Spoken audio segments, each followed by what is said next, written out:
What's up? What's up? What's up? What's up? What's up? What's up? What's up? What's up? What is up? How are y'all doing today? It is Sunday, and y'all know what that means. That means we're gonna have us a good old time tonight. I'm your host, Emmanuel Eman Noisette. I want to thank each and every one of you for coming in tonight.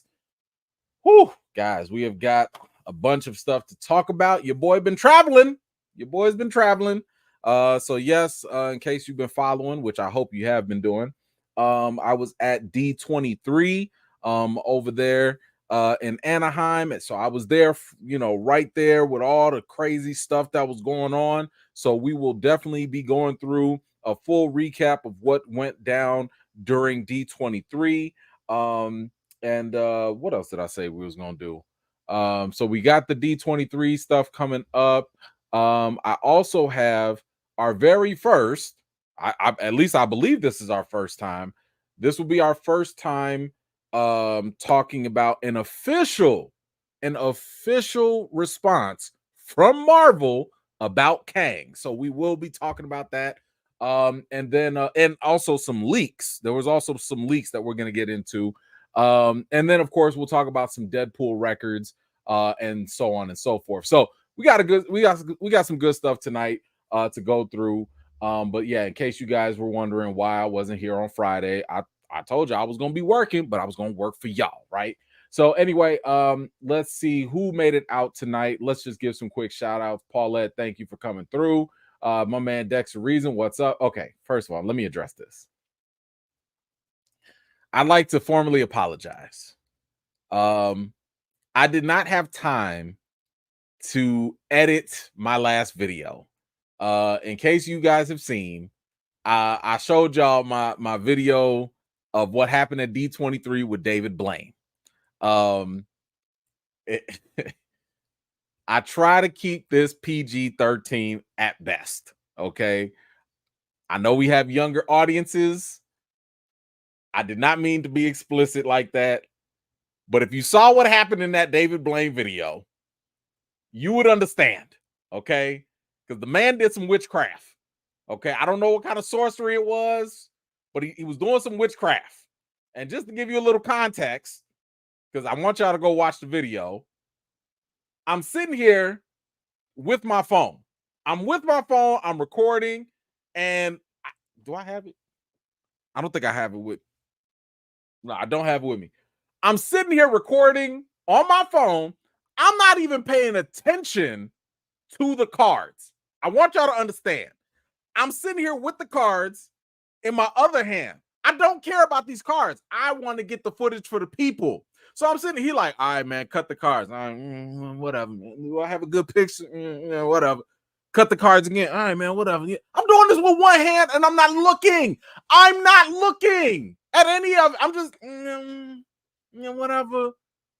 And this mofo said, turn the card off. What? Yo, witchcraft, I tell you. Witchcraft.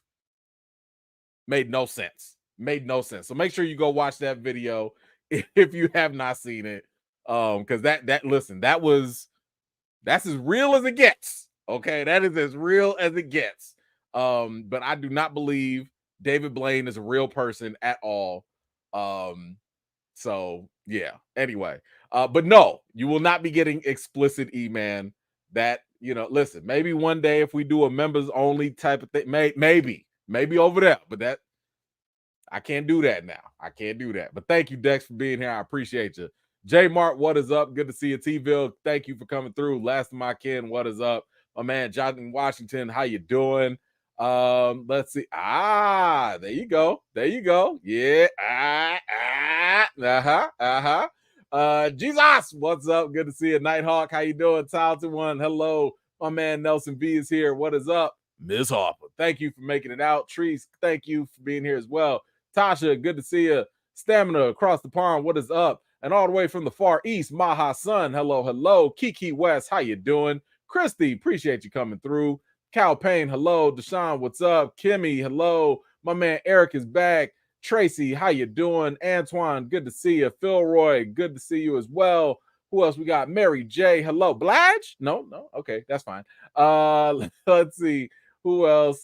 Kristen, did I say what's up to you? Okay, maybe you get two. I don't know, but what's up? Tasha, good to see you. My man Terrence is back. Thank you for being here, brother. AJ, good to see you as well. Marley, hello. Callow, good to see you. Shy, thank you for making it out. My man Kev is back. Good to see you. Blue, what is going on? Who else I saw? Okay, I think that's it for now. But shout out to everyone that has made it out tonight. Again, I know this is a little bit off on our normal routine, but listen, I was trying to come back at least on Saturday, but United, yeah, I'm gonna call y'all out because I gotta talk to y'all. How y'all gonna delay my flight twice? Worst of all, how you gonna delay my flight? I confirmed for the next flight, and then you kick me off that flight. How you gonna kick me off the flight I confirmed for, and then you delay it again? And then when I finally get on the flight, that's like 5 hours later. Thank you for the little $15 meal that don't cover nothing in LA. $15? I could barely buy a bottle of pop for $15 out there. You gonna sit here? The pilot was like an hour and a half late. How did y'all get the plane in if the pilot's not even there? I'm gonna talk to you, United. We got some words, and we're gonna have some words. I ain't come home until like 1 o'clock in the morning. That was nuts. Anyway, hold on one second. I got some love. Let me shout out some folks real quick. I got one from my man Terrence. Thank you, brother. So Terrence, you know you my man's, bro. You my man's. $10 cash app. Thank you so much for your D23 Doctor Who update. So when I was there, I didn't see no Doctor Who. Brother, I don't know. You know what? Let me see if just for you. Let me see if Doctor Who was talked about, because I didn't see it when I was there. Okay, I think I found one thing for you. I think I got you. Hold on, bro. I think. Ooh, yeah. They didn't have nothing really. It was just stuff at Disneyland. I'm sorry. Yeah. At least I'm not seeing nothing major. So listen, if something comes up, I got you, bro. I got you. But so I was invited to the Disney Entertainment panel. That panel was basically Pixar, Disney Studios, Marvel, and Lucasfilm. Those were the only, listen, that's the only thing they gave me access to. I don't know why. I told them, I was like, I'll cover the rest of this. I'm here. Let me cover this stuff for y'all. But I don't know. But thank you, brother. I appreciate you. But if I can find some Doctor Who stuff, I got you covered.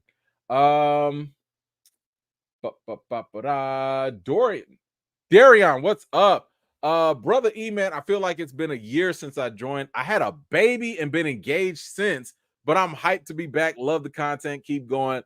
Thank you so much, brother, and congratulations on both occasions. Beautiful, beautiful thing. I hope you are, first of all, I hope that the baby is keeping you sane. I hope you ain't lose your mind yet. But congratulations on all front, and thank you so much for being here. I really do appreciate you, man. Thank you. Let's see. Dan the man. What is up, brother? Still living, struggling, and striving, E-Man. What's up, chat? Y'all know we got another celebrity in the house. We got to go watch Transformers 1, right? The animated one. We got to go watch it for my man, Dan the man. So y'all make sure y'all give that man a shout out when you see him. Let's see. Natalie, what's up? Oh, E-Man was cussing. Listen, we don't have to make this a big deal. Don't just go watch the video. Just go watch the video. Leave it over there. I should have put the doot. That's what I should have done, but I forgot. And my wife gonna actually show my daughter. I'm like, why are you show? I mean, she older, but like, why are you showing her all that? She don't need to see all that. She don't need to hear all that. I was about to tell her, yo, earmuffs. I was about to tell her that. Anyway, she old now, so it's fine. I'm not gonna put that up, talented one, but yes, that is what I said. to some degree. Yes. Oh man, go watch the magic trick. If y'all haven't seen it, go watch it. Have fun with it. Do your thing. All right, so let's get in. We got some news here. By the way, we also gonna talk about some other things that didn't get news, but we'll get to that in a minute. What do we have here? It's about that time, right? That time of year. Y'all know what it is. Every once in a while, we're gonna have some studio, some company that is going to be like, you know what? We're not rich enough. We sure want some more money.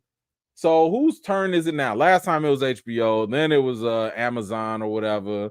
Now get ready, because Disney Plus, they coming for that bread. Yep, they want their money right now. So Disney Plus will see the monthly cost of its ad-supported tier rise by $2. Now it's $9.99, and the ad-free is going to go up another $2 to $15.99. Hulu's ad tier will also rise by $2, $9.99, and the ad-free is going to go up $1 to $18.99. And of course, this is all designed to push consumers to buy that Disney bundle, which will be for $10.99. So this is classic marketing markups, right? If you're gonna have a sale, if you're gonna bundle things up, you have to make the bundle cheaper than buying it individually. So they say, you know what? Since we got this big old offer where you could get Disney Plus, Hulu, what else you get? ESPN or something like that, whatever that bundle is, you get all that for a cheaper price. And but the individual things, yeah, y'all thought y'all was gonna, game the system. Nah, they raising the prices on all those things. So FYI, just so you know, that is happening. Matter of fact, when is it happening? It is actually going down August 17th. So that's when it will go into effect. August 17th will be it. But just because they want to add a little flavor, Disney is also adding a new feature to Disney Plus. They're going to be adding playlists to the service, and that's effectively linear channels for viewers to jump and start watching, kind of like a traditional TV network. The way they kind of explain it here, they say the playlist operates similarly to the channels users can find on other services like Peacock or Pluto or Tubi, with a linear schedule built around a specific theme or genre. They allow users to jump in and start watching without having to hunt around for something to watch. So, I personally, playlist or not, I don't think that is worth the extra money, but they trying to give you something, I guess. I will say that at least for my kids, I do like the idea of them having a playlist where they can be like, oh, okay, here's all my Nickelodeon content right here. I don't have to scroll and maybe fall into something I shouldn't be watching, even though they got profiles, but maybe it'll help. I don't know. But y'all let me know, what do you think about this new price hike? What do you think? Is this playlist feature, does it make it worth it? I don't know. Whatever y'all think, let me know in the comments down below. Oh, damn. I'm sorry. You said it's the rise of Unicron. All right. My bad, y'all. Y'all got to go watch Transformers Rise of Unicron. It is not Transformers 1. I thought it was Transformers 1. My bad. Thank you, brother. You said this one is by H&F Productions. Trailers already out. Okay. My Rise of Unicron. That's sorry. My bad. Listen, they throwing so many Transformer movies out at once. Anywho, thank you for that correction. What else do we got? We're gonna stay on TV stuff. So it's a different world. So different world. I don't know about y'all, but I absolutely enjoyed A Different World. It was a little bit before my time, just a little bit. Like, I grew up, I was a 90s kid, so I was watching Fresh Prince, I was watching Martin. I didn't really relate to A Different World because it was about people in college. I didn't really relate to it like that. But I did, like, once I was in college and a little bit after college, Then I started watching A Different World on reruns, and I watched the whole series, and fantastic, right? Like just really, really great stuff. But it's definitely been one of those, I would say, classic TV shows and sitcoms that to me also kind of got played by the networks. You know, if you listen to a lot of the interviews from the cast, a lot of them talked about how basically the networks would not really pay them as well, or they wouldn't compete as well compared to white led shows. So it didn't really get a fair shake. But that might be changing sometime soon, because it seems as though we have an update with A Different World. And that is because we're getting a new series. It says A Different World sequel series chronicling Dwayne and Whitley's daughter's time at Hillman College is in early development at Netflix. Felicia Pride, who did Bel Air and Grey's Anatomy, is going to be doing, I believe that's the showrunner. And Debbie Allen is coming back as well. Gina Price Bythewood is coming back. She did The Woman King and all. And they also used to do the Cosby Show spinoff. So these people obviously know everything and anything that needs to be done with this show. It also says here the sequel will center on the couple's youngest daughter, who is now also attending Hillman. And they're hearing conversations with the original cast members have taken place regarding interest and availability, and the response has been positive. Now, listen, and I don't mean this in a mean way, but what else were they doing? You know, I mean, of course, you gonna get these folks that, you know, like, listen, they're a little bit older, you know what I'm saying? It's not like they're movie stars or anything.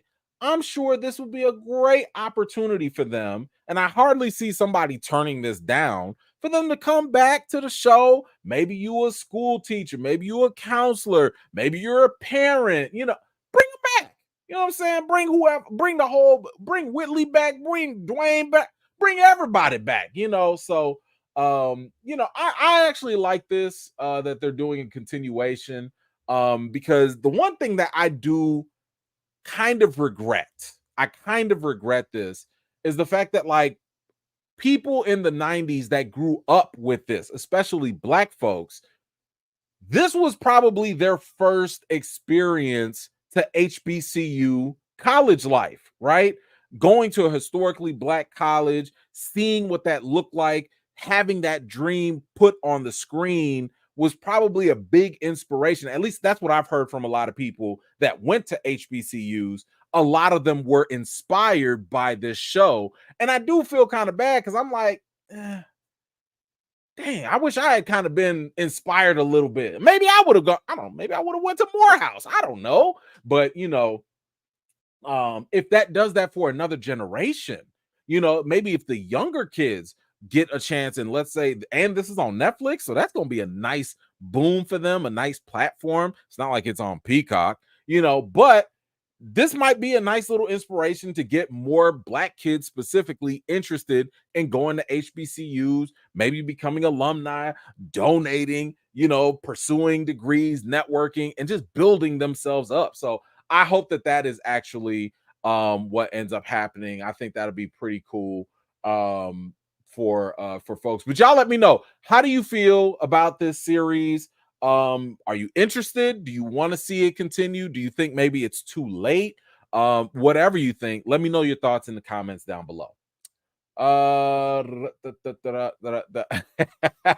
Blue, what you got? Nice shirt, man. Thank you, brother. By the way, I would have sounded like Sam Jackson if I saw David playing card trick at D23. It was kind of mind blowing. Like that, it still bothers me. It still bothers me that this man fooled me. Because listen, I don't know about y'all, but I used to watch those. They used to come on Fox. It was the show that used to reveal magicians' tricks.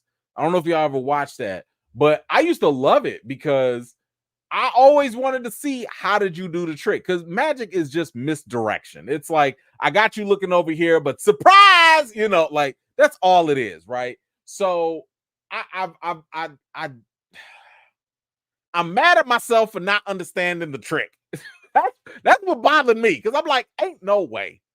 Ain't no way, especially for someone like myself who had a camera up and I was not paying attention. I was just playing with the cards in my hand.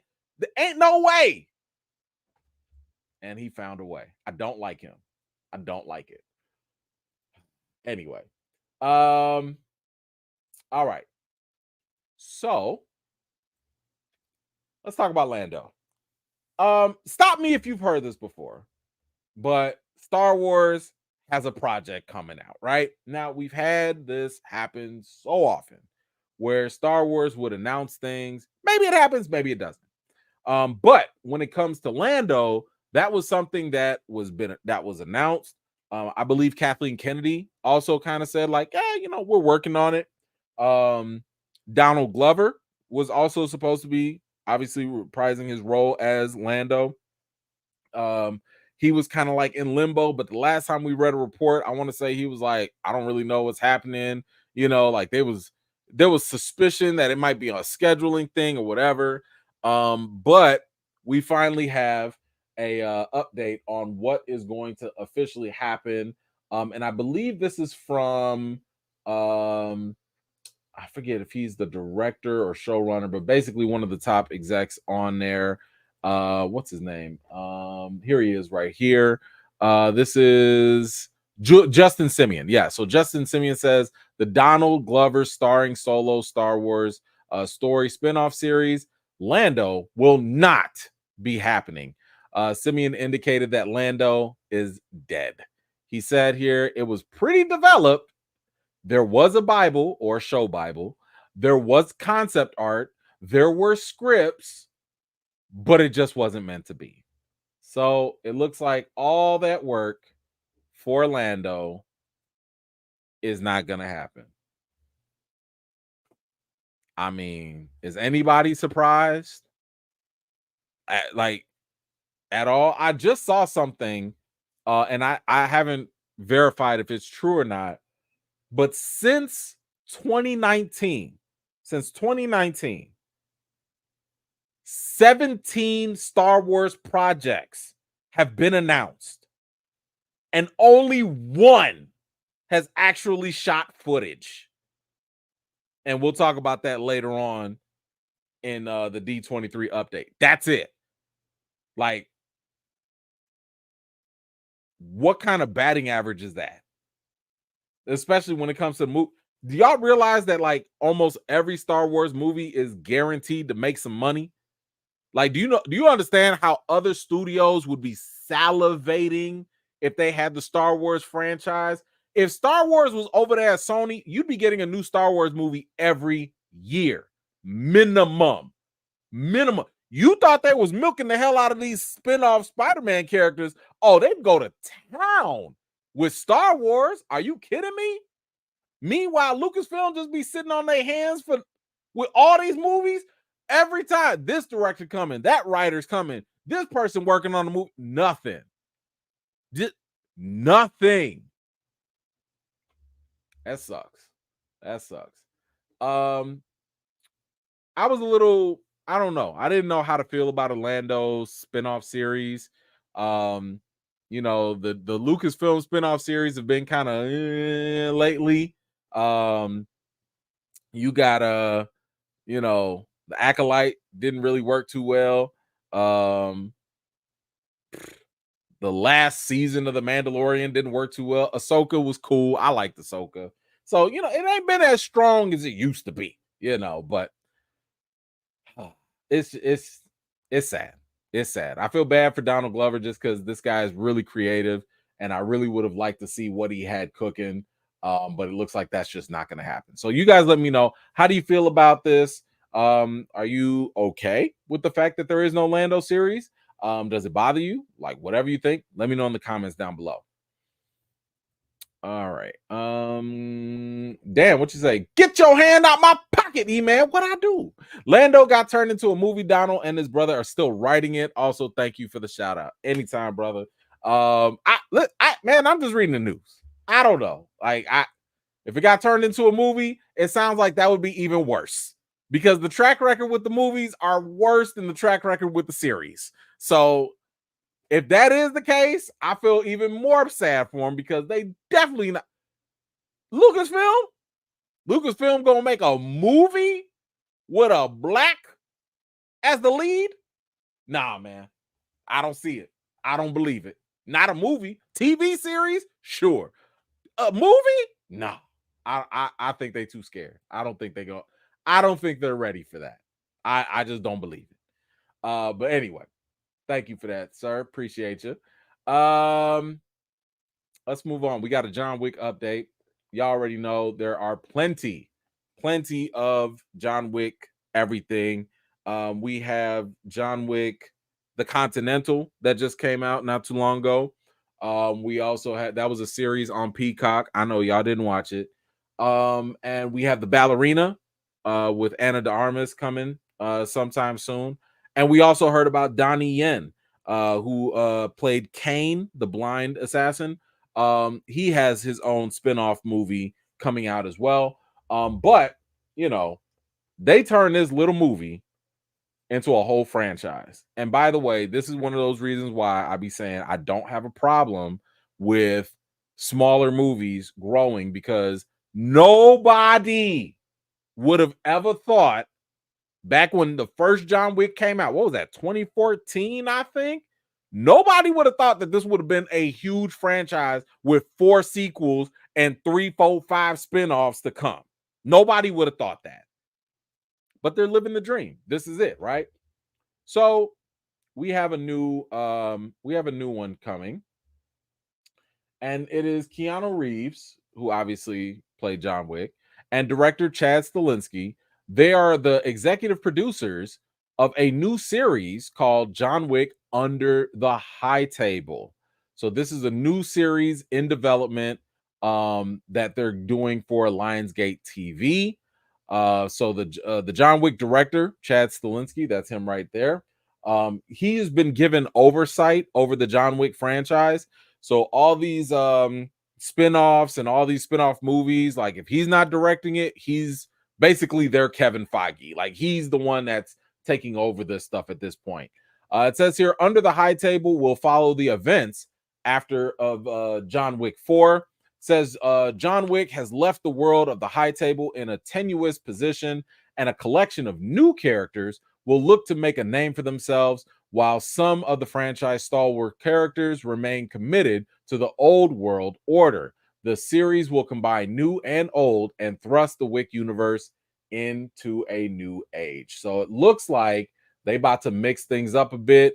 What used to be the game is no longer the game anymore. And it seems like this is going to be a whole new dynamic for the John Wick franchise. I'm a little curious about this, to be honest. Like, I liked the Continental. It wasn't great, but I liked it. And I was always kind of curious about the High Table, but if we're being honest, I'm more curious about John Wick in his relation to the High Table. So is a spin-off series going to work? I don't really know. This is not official yet. This is something that is in development, and they're going to shop this around to see what studio would want this. So last time they shopped the Continental around, it landed up on Peacock. Again, nobody watched it. Maybe this one will go to Netflix. Maybe this one will go to Amazon. I don't know. But anyway, you guys let me know, how does this idea sound to you? Does this idea, this concept of a High Table series, does that intrigue you? Is this something that you're looking for, or are you completely turned off? Whatever you think, feel free to let me know your thoughts in the comments down below.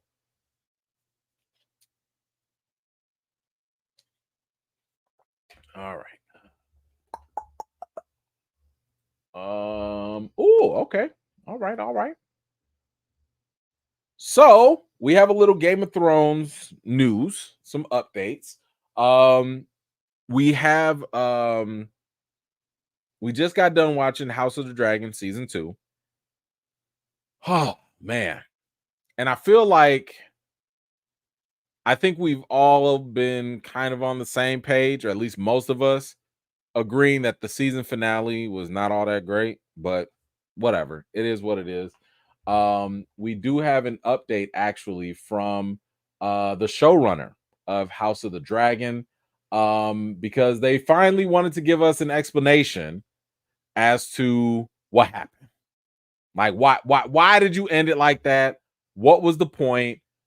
So we finally have like an official update from them explaining why they ended the episode or the season in that fashion, that I think left a lot of people disappointed, because I swear that season 2, all of season 2 felt like a trailer for season 3.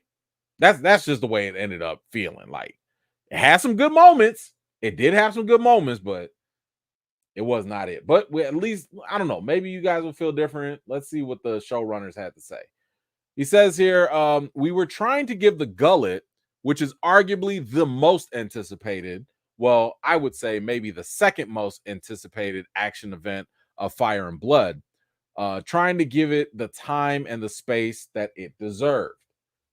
Um, I know everybody wants this to come out every summer. It's just that the show is so complex that we're really making multiple feature films every season. So I apologize for the wait. And I will just say that if Rook's Rest and the Red Sewing were good, then the team that we have together, we're going to pull off a hell of a win with the Battle of the Gullet. All right. All right. Well, they gave you an I'm sorry, and they said basically we setting up for the big war. Now, I have not read the books. I know some of y'all have read the books. I don't know about this Battle of the Gullet. I don't know anything about it, and I'm okay not knowing anything about it because I like watching this show without knowing as much as possible from the books. But it sounds like they're getting ready for a big, huge season of just straight up battles. I I'm too deep into this game. I'm too deep into this Game of War, or Game of Thrones mythology to back out now. So, and I'm seeing some of the book readers here saying it's a significant battle. Listen, I'll take y'all word for it. I'm not gonna go nowhere. I'm going to be here. We're gonna listen. It's still Team Black all day, every day, you know, and we're gonna see what happens. We're gonna see what happens. And I'm looking forward to that. I still have a bad taste in my mouth from the last season, but if we about to just get down and dirty with these big battles, cool, especially since winter is coming. So I'm down for that. But we have another update because y'all already know. I think George R.R. Martin said that there were like 7 Game of Thrones like IPs that were in development, like 7 of them. So I'm here for all of that. But we do have some updates here about the one that's coming up more recently. Like this one is the next one, I believe. And that is let me make this a little bigger. That is a Knight of the Seven Kingdoms. I think this is Dunk and Egg. Is this not book readers correct me? Is this Dunk and Egg? I don't know. But it's called A Knight of the Seven Kingdoms. It's set 100 years before Game of Thrones and 100 years after House of the Dragon. And it will encounter several members of the Targaryen dynasty. And this will come out in 2025 on HBO. So, more than likely, Dunk and Egg or Knight of the Seven Kingdoms. Here are some of the images that were released in a quick teaser. It looks like this is going to be our holdover until season 3 of House of the Dragon comes out. Is this? Oh, I didn't know that. Okay, so somebody's telling me that it's Brienne of Tarth's ancestor. That makes sense since he is tall, right? So, interesting. Okay, cool. Is that Dunk or is he Egg? Because he got the egg head. I don't know. Who's the kid? Is the kid the egg kid or something? Okay, don't ruin it. Don't spoil it. Either way, fine. And you gonna tell me some Targaryens? Now I'm wondering, is this where we find out about the Blood Raven? Is the Blood Raven in this series? I don't know. Anyway, guys. And they did. There was another update. I don't know if we talked about it. They already greenlit House of the Dragon season 4.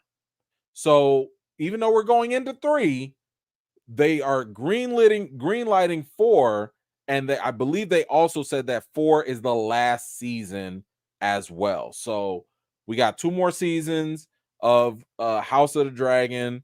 And it also season 3 is clearly going to end off on some sort of other cliffhanger. But that's going to be it after 4. So I don't know, guys, let me know, what do you think about these new updates? Are you okay with the House of the Dragon apology? They're telling you that they're setting you up for more. Are you okay with that? How do you feel about this Knight of the Seven Kingdoms? Is this something you're interested in? Are you excited for it? Maybe you need a trailer. I don't know. Whatever you think, let me know in the comments down below. JM, what you got here? Just got the Lovecraft t-shirt. Looks amazing. Great. I'm so happy that you got it. Thank you, sir. Appreciate you for supporting the channel like that. Okay, we got a quick update.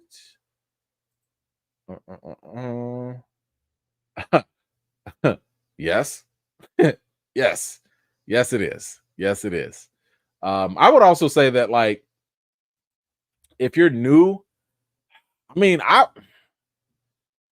don't know. Y'all tell me, is it better? Did you watch Game of Thrones? That's a better question. If you watch Game of Thrones, then I think you will appreciate House of the Dragon more. If you, but I'm, oh, you got lost at the incest. Wait, wait a minute. Hold on. Wait a minute. Bro. How you gonna watch Game of Thrones, but you got lost with the incest and House of the Dragon?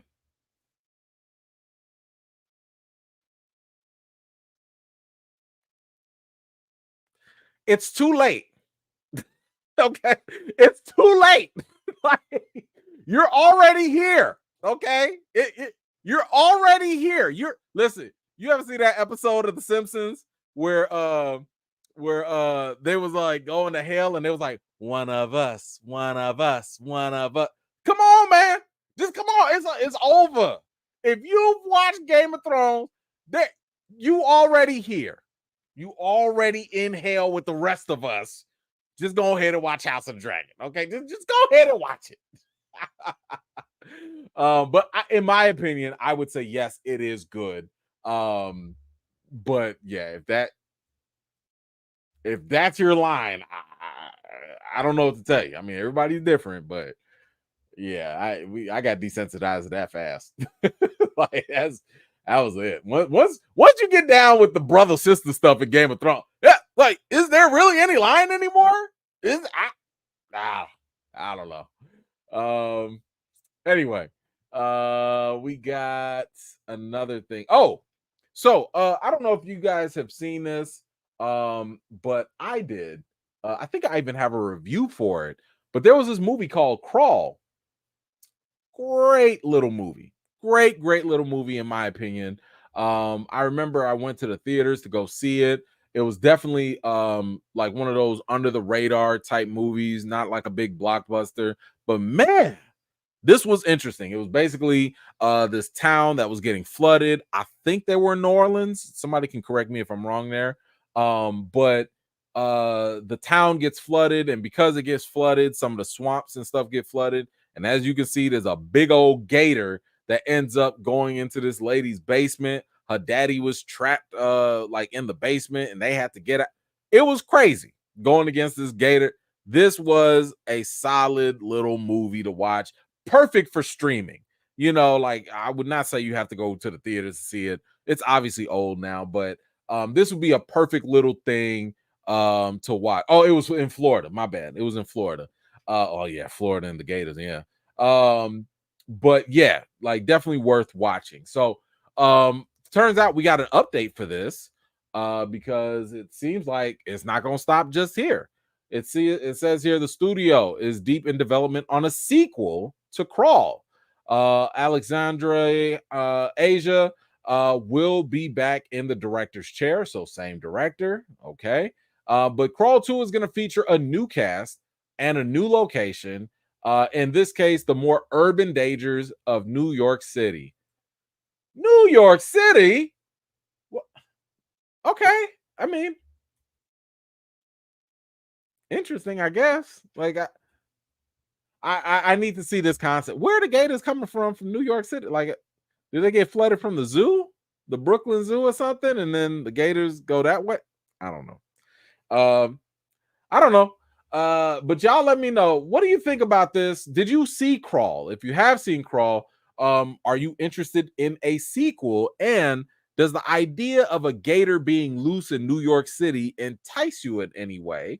Does it sound like an interesting concept? Um, yeah, I mean, are the pigeons New York? I mean, when I went to New York, it was a lot of pigeons. So I don't know. But y'all let me know. What do you think? Is this something you'll watch? Maybe you'll wait for stream. Maybe you'll skip it. I don't know. Whatever you think, let me know in the comments down below. We got some Ben Affleck updates. Always love some good Ben Affleck stuff and what he's got going on. I don't know if you guys recall, but he had a nice little movie that came out not too long ago called The Accountant. I really enjoyed The Accountant. That movie was so solid. Had to do with this assassin that was on the spectrum, and him and his brother. I don't even remember the whole story. I will rewatch it though, because I kind of forgot some of it. But we do have an update. I believe they're done shooting already. But it looks like The Accountant 2 will release April 25th. And that's going to be on in 2025. So I am definitely looking forward to that. But in addition to this, matter of fact, I got to change this because we have a Hulk update. It's also related to Affleck. And no, Ben Affleck is not going to be the new MCU Hulk. Instead, he's going to become Hulk Hogan. This was different. I didn't see this was not on my bingo card, like at all. Did not see this coming. It says here Ben Affleck is planning to play Hulk Hogan in a new movie based on the WWE Hall of Famer's famous lawsuit against now defunct website Gawker. And the movie, or at least it's going to be called Killing Gawker. So this is a screenplay that's developed. So I don't think they actually have it in production yet like that. They are trying to produce this January 2025. The project is not officially a go yet. It says here that Affleck will play Hogan while Matt Damon, would co-star as Peter Thiel, who was PayPal's former CEO, who secretly funded the former pro wrestler's lawsuit against Gawker. And for those of you that don't know, the whole thing with Gawker, and yes, we're going to keep this PG-13. Hulk Hogan, apparently somebody found some tapes about Hogan doing some things with another adult lady, and these things got leaked. Gawker put it out there, and Hogan filed a lawsuit, I guess, to take it down or whatever the case was. I personally did not follow it like that, but why Ben Affleck of all people wants to play Hulk Hogan is beyond me. I mean, I think it was Chris Hemsworth recently was talked about he was going to play Hulk Hogan, but that deal also fell through, so that is no longer happening. I think in 2023 Hulk Hogan said that was no longer going to happen. But yeah, this story and Ben Affleck playing not on my bingo card at all. But can you see it? A little makeup. I mean, Hulk Hogan looks like a character. Like this is how he wakes up. This is him, right? Like this, the mustache, the handlebars, that's him. The hair, he probably walk around with the bandana. You know what I'm saying? So, you know, I could I can kind of see it just a little bit, and Ben Affleck has jacked up a little bit in the past. I don't know if he's gonna get them big old pythons going. I don't know, but I don't know. I don't know. Y'all let me know. How do you feel about Affleck making these moves? Interesting moves. Are you excited for the Accountant Part 2? Maybe you're not. I don't know. And what do you think about him playing Hulk Hogan in this story about taking down Gawker? Whatever you think, let me know your thoughts in the comments below. Um, mm-mm. Mm-mm. Hey, hold on. Let me just see if we got. Okay, I don't think he's here. I know we always have one or two diehard fans. I don't think he's here today, so I think we're safe. Can we talk about Rebel Moon for a second? So, Rebel Moon. This was Zack Snyder's baby, right? This has been his dream. This has been something that he's always wanted to do for a long time. And he got this opportunity with Netflix to let him cook. No restrictions. No, never mind. I see he's here. Never mind. I'm sorry. So Netflix let him cook. There was no studio interference. There was no, listen, at this point, they came to him. He agreed and all that. Okay. When it came to the whole marketing for Rebel Moon, they decided to lean into the whole Snyder Cut thing, right? Which, of course, the Snyder Cut was, I would say, a more organic and authentic thing because there was legitimate complications with WB. They interfered with his movie. They didn't get his vision out. It was absolutely problematic, and it was unfair to Zack Snyder at that point. So for him to finally get his vision out, for them to finally release the Snyder Cut for Justice League, that was warranted. It was cool. It was a good win for him. It was fine. It was shout out to the fans that loved it. All good. But Rebel Moon was a different story because Rebel Moon was a fresh, clean start for Zack Snyder. There was no big franchise that people were attached to. These were all new characters in an all new world. And I personally, and I know I'm documented saying this, I was excited for this. I was happy for Zack Snyder. I was excited for Rebel Moon because I was always under the belief that if Zack Snyder did something that was original and it was not tied to something that we had our own expectations with, he would give us a great product. I liked Army of the Dead, for example, right? Wasn't attached to nothing, but I liked it. And then Rebel Moon came along and we got the un-Snyder cut, right?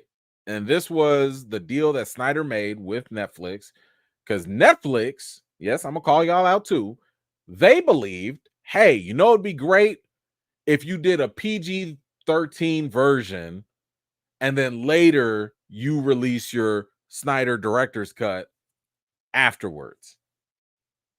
Now, I told y'all before, I did not like this because I don't like the idea of giving us something that is not what you intend, because that's not what he wanted to do. And then later be like, oh, yeah, you can go do that. I'll give you the real stuff later. I didn't like that idea. I didn't think, I thought it was kind of gimmicky, the marketing for it. And it really did not help. And I'm just speaking for me. Maybe it was the case for other people. It did not help when I watched the first edited Rebel Moon Part 1. It was absolutely terrible. It was one of the worst things I've seen from a big name director. It was just like this, the characters are not developed. The writing felt choppy, obviously because of the editing. It did not feel like a competent movie. And because that first part, the edited one, was so bad to me, I definitely did not want to watch the second part of that edited nonsensical movie. Did not want to see it. And they're long, right? So then after that came out, you had a couple months in between before the actual director's cut came out. And let me just add this also too. One of the other reasons why this is bad marketing is because it hurts the people that are involved. Sophia Boutella, we talked about this before.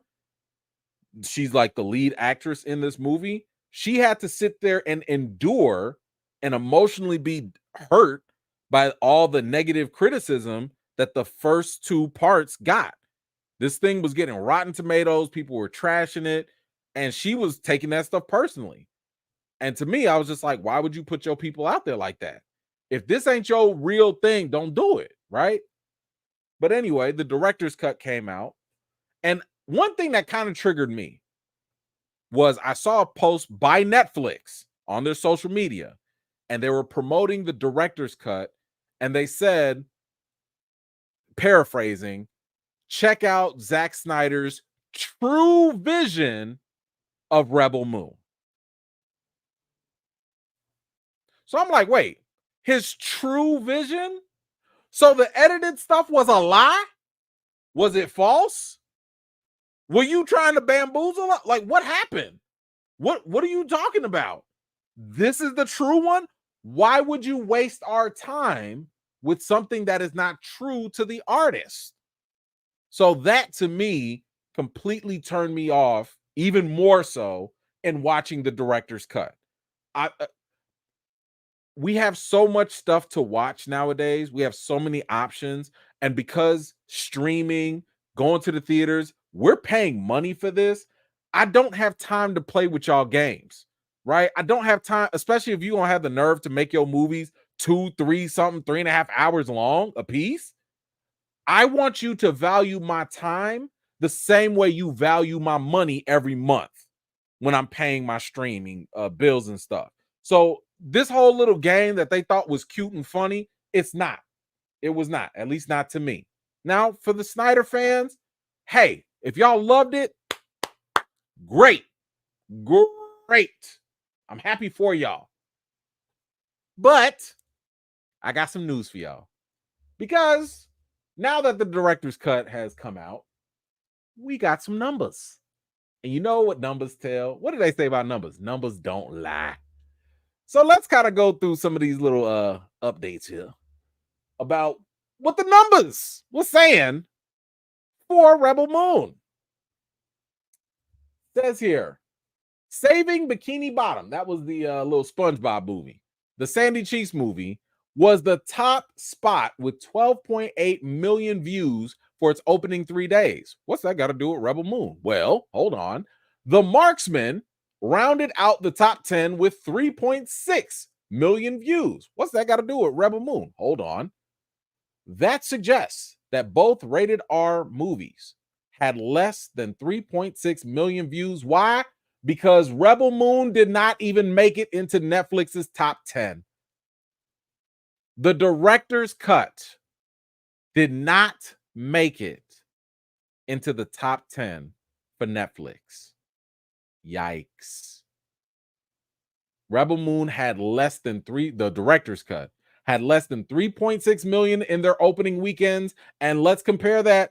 That is down from 23.9 million for the first movie in December and 21.4 in April for part 2. Yikes. Now let's look at all the numbers here. You know, numbers, I told y'all numbers don't lie. Let's see.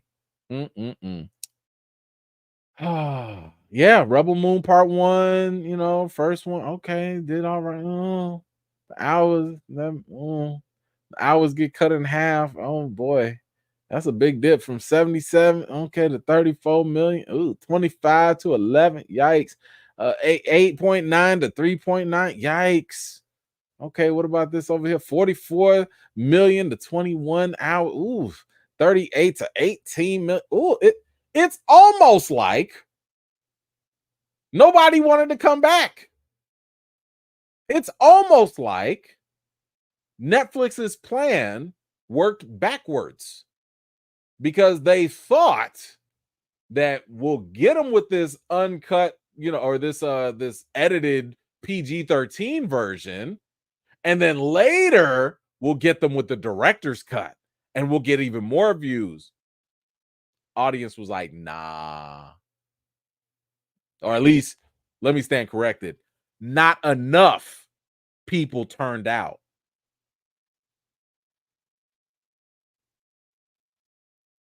What did they say? Play stupid games, win stupid prizes. Again, hey, if you loved it, that's great for them Snyder fans, but guess what? This is still a business. Zack Snyder, just like any other artist, and I get it, they might only want to make things for their fans. That's not a winning formula in Hollywood. Catering to your hardcore audience is not how you stay successful. This is the same argument even that has to get applied to Marvel Studios. Marvel Studios don't care about y'all comic fans. I mean, they do, but they're not like, yo, how can we get the comic fans and get butts in seats? Because they know you're going to show up. They know every single comic book fan is going to show up. Even if y'all sit here and say y'all don't like MCU, y'all don't like Marvel, y'all still going to watch. The real catch is everybody else. The real catch are the other outside groups that are not the main hardcore folks. So Snyder fans, you can love Snyder till death do you come and all that stuff. You can watch every single movie 5 times a day. Whatever. You can do all of that, and it won't matter if it does not appeal to a larger audience. Because as this article says, it's not likely that Rebel Moon is going to continue now. Why would Netflix invest more money into a sinking ship when the numbers literally drop off? We've seen shows that have had more views still get canceled than this. So I feel bad for the people that really had a lot of hope into this franchise. Like I said, I was optimistic. I gave it I gave it a chance. I did give it a chance. And matter of fact, I still say this for the record. I'm still gonna look forward to something else Zack Snyder does in the future. I don't want nothing else Rebel Moon. No, thank you. He does have an animated series coming out. It looks like it's like a Greek gods fighting thing. I will check that out. I will check that out because I'm always willing to give you guys another shot. I'll give him another shot. But this Rebel Moon, bro, it's a wrap. The dream is over. Give it up. It's dead. Okay. Like, if you can't get the people in, I don't know what to tell you. But I don't know. You guys let me know. What did you think about these interesting numbers about the director's cut and the viewership going down? The fact that it can barely even make Netflix's top 10, which by the way, it's not that hard for something new to make it on the Netflix like that. It's not that hard. But y'all let me know what you think in the comments down below. Did you watch it, by the way? Did you watch Rebel Moon part 1, part 2 PG, and then part 1, part 2 uncut? Did it matter to you? Did you see a difference? Did you stay awake for all 18 hours? I forget how long it was. I don't know. But whatever you think, let me know in the comments down below. JN, what you got? After Snyder fumbled Justice League, I'm good. Well, I can't blame you. Like I said, I've been more optimistic. Like I really thought, okay, man, Justice League, that was whatever it was. Let's see what you got with Rebel Moon. I wanted to give him a chance for Rebel Moon, but it just did not work out. JN again, bring back Queen Sono, not Snyder cuts. I don't know what Queen Sono is. But At this point, it sounds like it might have had better ratings than Rebel Moon. So sure, bring it back. Bring it back. Okay. Where is he? Chris, I knew I was looking for you, brother. I was looking for you. I'm glad. Listen, I'm happy for you, man. I really, and I'm not joking. I'm really happy. I got a couple other friends that are Snyder like diehard fan. I'm happy for them. I'm like, yo, I'm glad y'all got something out of this. But for me, I look at the bigger picture, right? Like, I would rather not get everything and have something keep growing rather than get some of it, or at least a good chunk of it, and have it stop in its tracks. Because whatever these 6 movies he had planned, I don't think anybody's gonna pick that up. Like, if Netflix ain't gonna pay for it and these other companies are struggling, man, I would just hate it. I don't know. He might have to just do like a comic book or something, to finish out his story, and maybe that'll help. I don't know. Anywho, what are we talking about? Let's talk about Channing Tatum real quick. Channing Tatum, and I think that we are past the time frame. So, if you haven't seen Deadpool and Wolverine yet, that's kind of on you at this point. But Channing Tatum, as you guys might know, he's kind of making a comeback. My man is making a comeback. Had probably one of the more hilarious scenes on Deadpool and Wolverine, coming back as the more comic accurate Gambit. And yeah, he's been doing his thing. Now, for those of you that don't know, Channing has been trying to do a Gambit standalone movie for at least 10 years. This was back in the day when Fox had the X-Men. I think that it was very telling that they ignored him for 10 years. But Ryan Reynolds, Sean Levy, they basically granted his wish. They gave him the opportunity.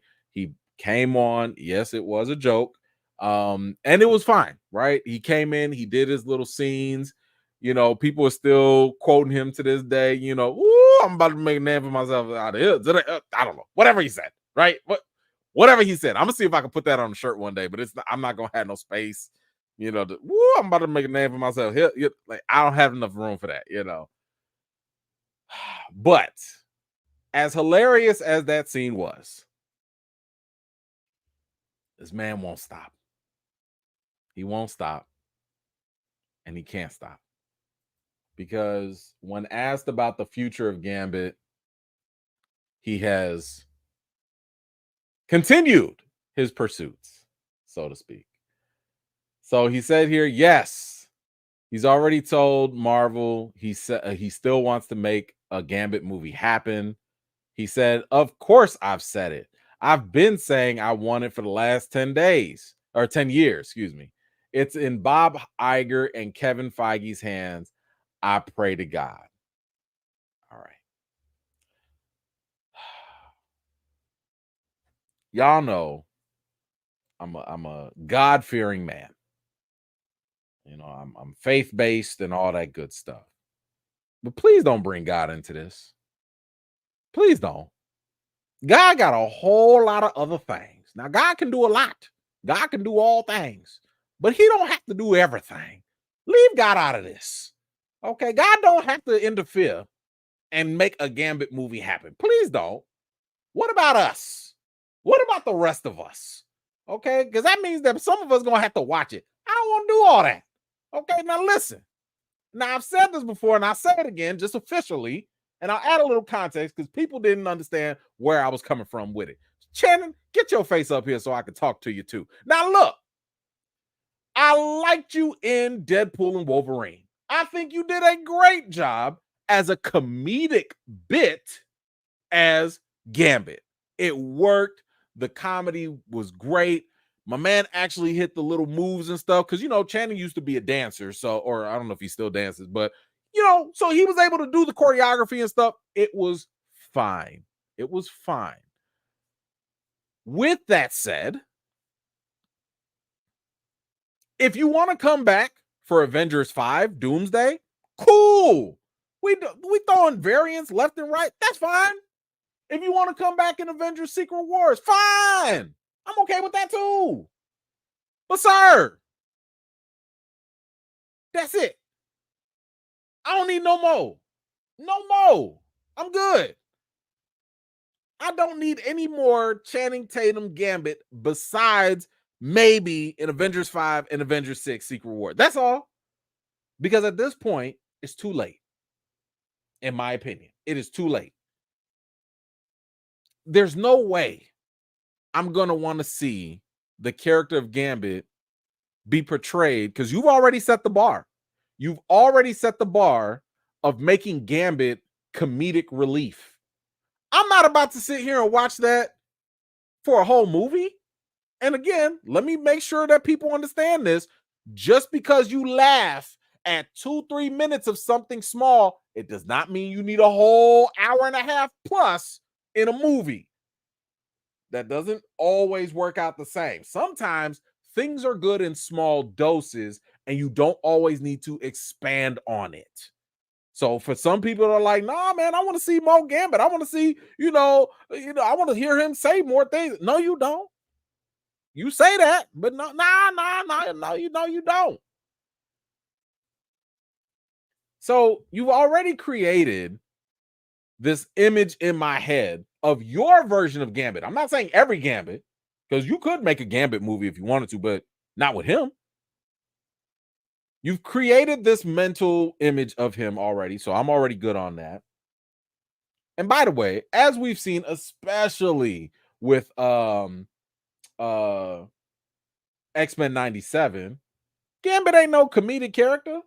Gambit actually has some depth to him, right? He's smooth, he's, charismatic, he can do drama, he has, obviously he's a ladies' man. Like, there are levels to Gambit, and some of that mystique and mystery, mystery all add to his character, right?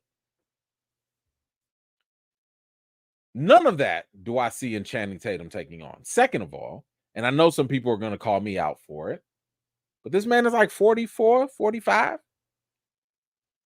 When are you going to shoot this movie? What y'all see how long it takes for a movie to even be made?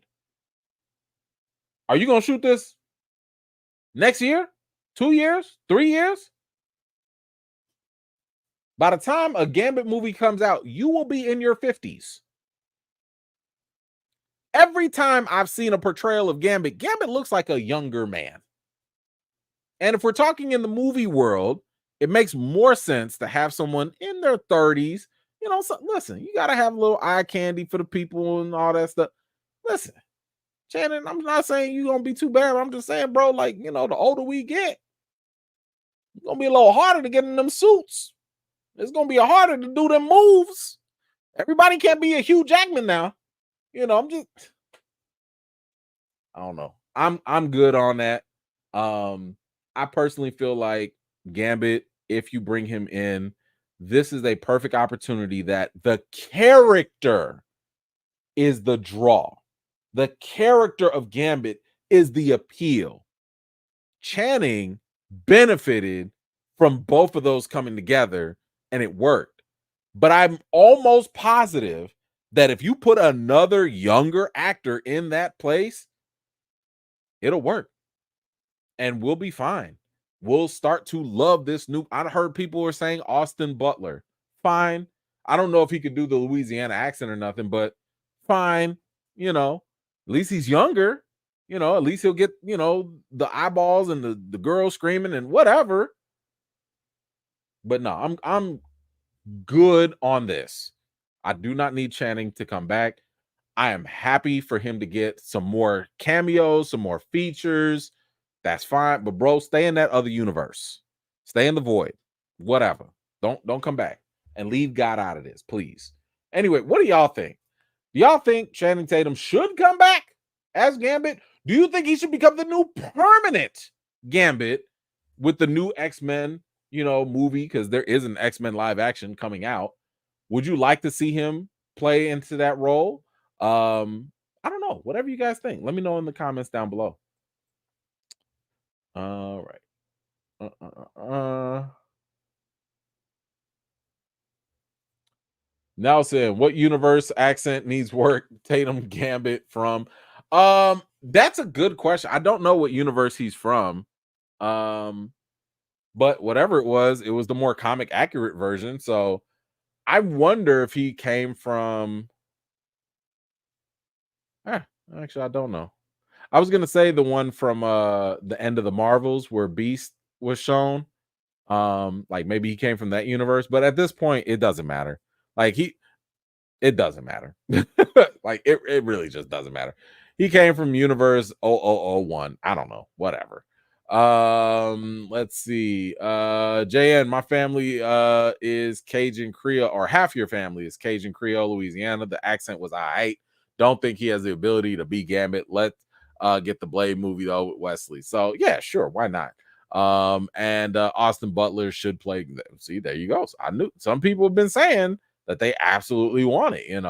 But to my understanding, Channing is actually, I think he was from New Orleans, or he grew up somewhere around there. So he understood the accent, but I think he kind of made it more comedic. So I don't think he was really trying to be like, okay, this is an authentic accent.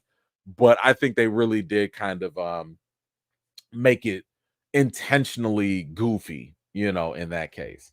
So I understood where they were coming from. You know what? Let's kind of stay on this bandwagon here. Let's talk about records, because Deadpool and Wolverine, this movie has been doing some damage. We talked about this when the movie first was announced. And there was it broke like pre-ticket sales for a rated R movie, and and I've been on record. I know I've said it multiple times. I said that this movie at minimum was gonna make 800 million, and last week it was at 600 something million. So now it seems like Deadpool and Wolverine have crossed an important threshold, because Deadpool and Wolverine have officially struck past $1 billion in the global box office. Ooh-wee. Says here, it has officially crossed the 1 billion global box office milestone this weekend at 1,000,000,029. Ooh, my goodness. Deadpool and Wolverine is due to surpass Joker at 1.079 billion. It's going to pass that gross by the end of this week, becoming the biggest rated R movie of all time globally. It says here that 55 industry titles have passed the 1 billion threshold, with Disney home to 31 of them. Disney has done 31 of those 55 movies that went over $1 billion. The MCU has 11 of those 31 movies. That includes 2 at Sony. Marvel Studios is responsible for more $1 billion films than any studio outside Disney itself.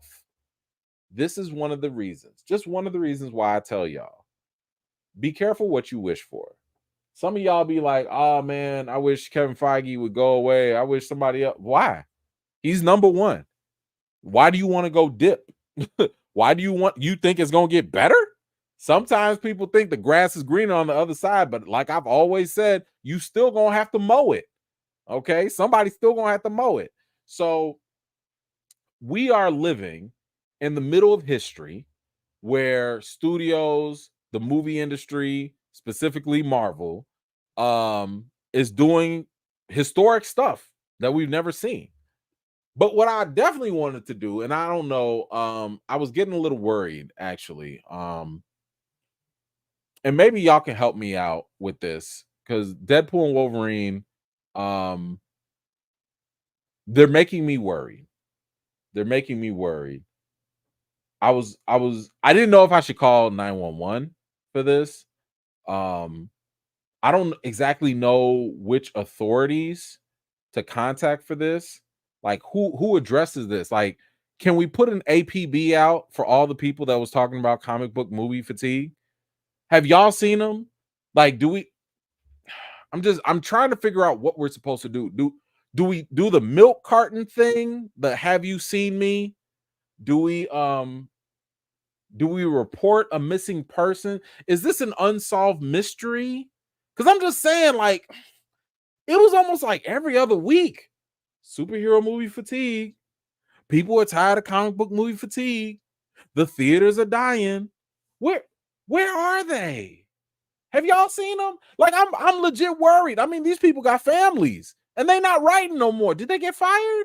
Oh no. Damn, that sucks. I feel so bad for I don't want them to get fired. I was just trying to figure out what happened.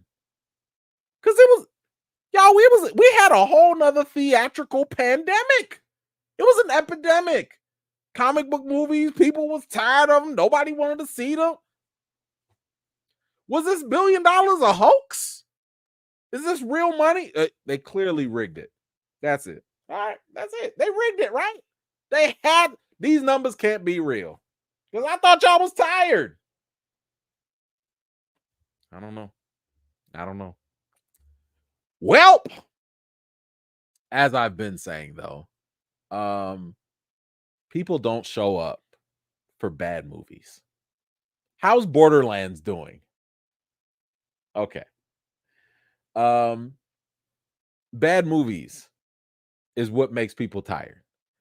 Getting up, spending a lot of money, going to the theaters, wasting 2.5 hours of your life, and then telling everybody how bad it was or whatever. That's what makes people tired. That's not what happened with Deadpool and Wolverine.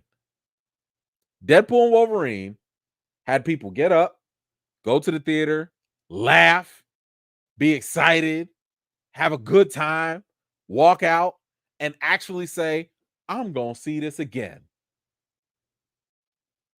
It has nothing to do with the genre.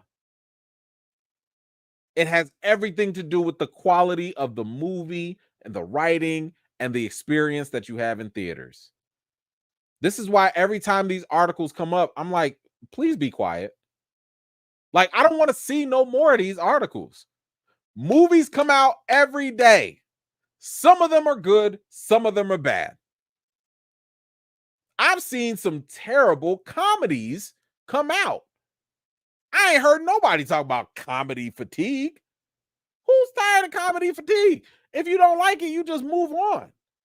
That's all I'm saying. Just keep that same energy with these movies too. We know they not all gonna hit. We know some of them are gonna be suspect.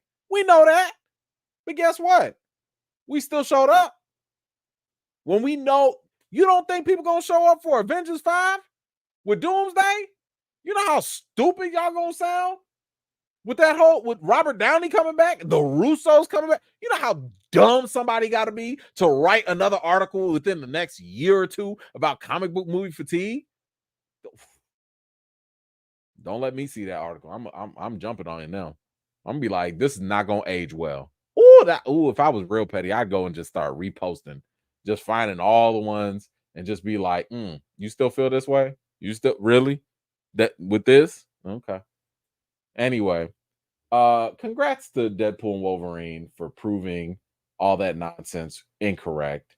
I mean, we've been calling it, saying that it wasn't correct in the first place, but it's nice to get that validation.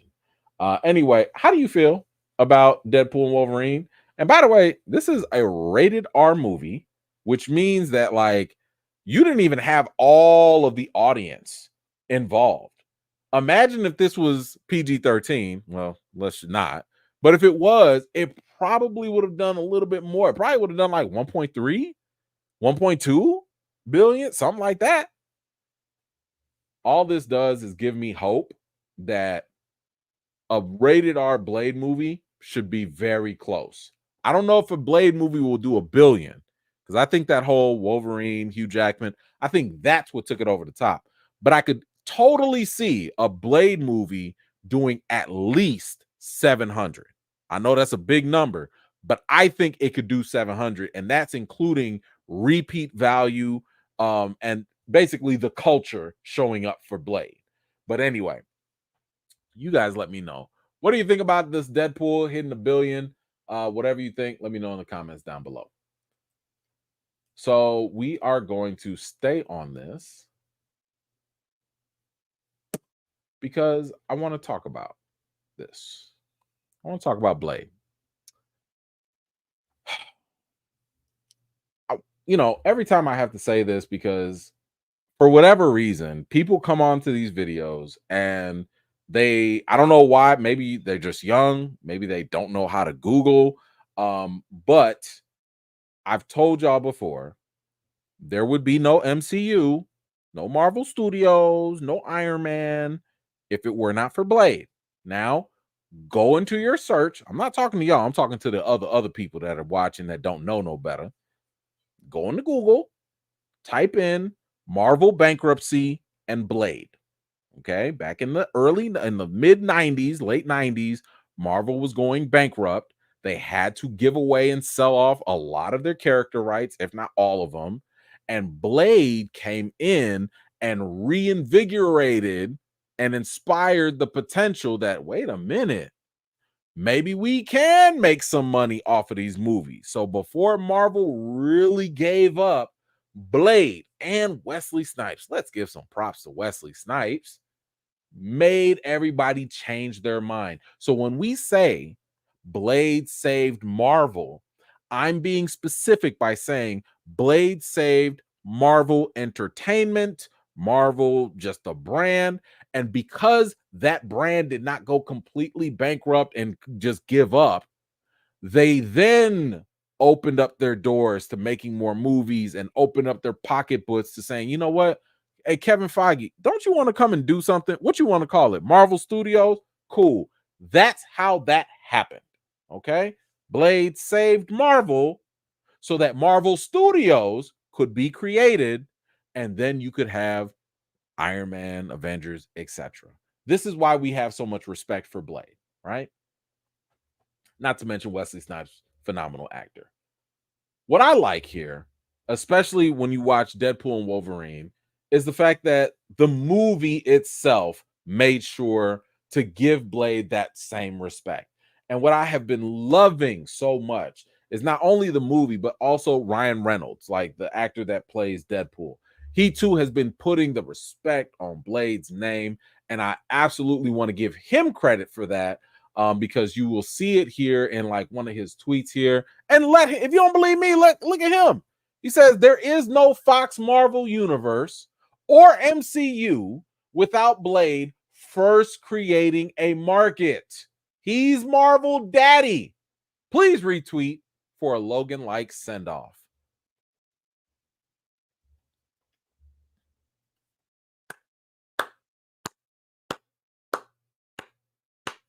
Much respect. Much respect. I absolutely love the fact that Ryan, who also starred in the Blade 3, Blade Trinity, so he did partner up with him before. He called up Wesley. He was like, hey, want to come back as Blade? And they let him know that they were trying to put some respect on his name. And we got probably one of the bigger applause reactions or crowd reactions when Wesley popped up on the screen. I mean, it was for me anyway. But we also have commentary from the director, Sean Levy. And they were talking about what it took to get Wesley back. And the question was, how did the team pitch Wesley Snipes on returning as Blade? And Ryan had said, this is Sean Levy saying, Ryan had said Blade never really got that moment. And I think people don't even realize how much they miss Wesley Snipes' Blade until they see him. Let's give them that feeling. And they also go out to say this was out of reverence for his legacy as this iconic character. So both of them were on the same page. They both wanted to put some respect on Wesley's name and on the character of Blade. And I absolutely love that. I absolutely love that. And I really appreciate that they do that, because I felt for a while now, I was kind of feeling like the only one out here. Like, yo, don't forget about Blade now. Now, I've been talking about Mahershala Ali's Blade and Wesley's, but that's another conversation. But a couple things here that there was one thing that Ryan said earlier that really stuck out to me, because he said here in his tweet to retweet for a Logan like send off. Now, what he's referring to is Deadpool and Wolverine.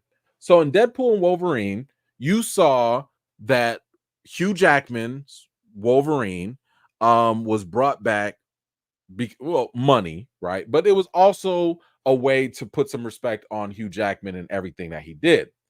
At the same time, before that, you also saw Logan, right? So when he says a Logan like send off, when you go back and look at Logan, that was one of the best ways to really culminate this character of Wolverine and send him off. They killed him, he was dead. That was it until Deadpool and Wolverine, but different circumstances, right? So Ryan is basically sitting here saying that, like, yo, we should do something like that for Blade. So let me just put this out there real quick, because I feel like if no one else says it, I need to put it out in the universe. Maybe Marvel will hear this. But, in one of my last videos where we talked about the official Blade updates, where Kevin Feige officially finally said something about Blade after 5 years of nothing. Kevin Feige said that, like, one of the reasons for the delay in Blade was because, with Mahershala Ali's Blade, was because they were looking for that magic stuff, that secret sauce. They were missing that certain element to make a Blade movie great. And he tried to compare it to Deadpool and Wolverine, where he was like, we were trying to make a third Deadpool movie. We didn't know what it was. It took us 2 years to try and figure it out. And then, boom, we got Hugh Jackman. And that was the secret sauce. That was the actual magic to make Deadpool and Wolverine a thing. So I'm sitting here thinking to myself, like, wait a minute. You had a 2-time Oscar award winner and Mahershala Ali call you to make this movie that you did not clearly have plans to make. You were not going to make a Blade movie. Let's be honest. You had a 2-time Oscar award winner call you. That's magic in itself. Right there. You didn't have to go hunt for him. You didn't have to go beg him. He came to you. How is that not magic? But okay, fine. Let's just say you still want more. Wesley's right there. Did you not see the crowd reaction? Did you not see the amount of love people are giving to Wesley? How is it that you just can't tell me that Mahershala Ali, 2-time Oscar award winner, and the beloved older version of Blade, and I don't know, you have a whole multiverse going on, make it work? I don't know. Maybe Mahershala, free ideas. Mahershala Ali fighting vampires, finds out that the vampires found out time travel. They want to go and, I don't know, bring back Dracula. And while they're doing that, this Blade that already got kicked out of the TVA gets brought in. Wesley comes in. He's like, all right, I'm trying to stop these vampires as well. Let's do it together. Now you got 2 Blades in one Blade movie. And I don't know, maybe he does something heroic. Maybe he sacrifices himself. I don't know. But whatever it is, you give Wesley Snipes the Logan-like send-off in Mahershala Ali's Logan movie. And then you pass the torch. I don't know. Like, I feel like this is like right there. I feel like this is the easiest thing to do. Blade, vampires, time travel, honorable send off for a legacy character and actor. If there ever was a time for this to make sense, the multiverse is it. What other complication are you trying to make? So, to me, if we're to do a Logan-like send-off, I think this would be the best time to do that, to honor Wesley Snipes, to have him pass the torch to the new Blade, and to keep this whole multiverse thing. Because I feel like that's the real hang-up. I feel like the real reason why Marvel's hung up on Blade is because they're trying to figure out how do we make it fit in this multiverse saga and then transition over. But to me, I'm just like, yo, vampires, time travel, Dracula, there you go. Anyway, y'all let me know, what do you think about Ryan Reynolds showing some love and respect to Wesley Snipes' Blade, and the reasons behind it? What do you think about this idea to have Mahershala Ali and Wesley Snipes pair up in a movie? I mean, that will make $1 billion. I said the other Mahershala movie might make 7. This might make $1 billion. But y'all let me know what you think in the comments down below. I lied. This is not it. Hold on. Let me take this off because I need to talk to y'all real quick. So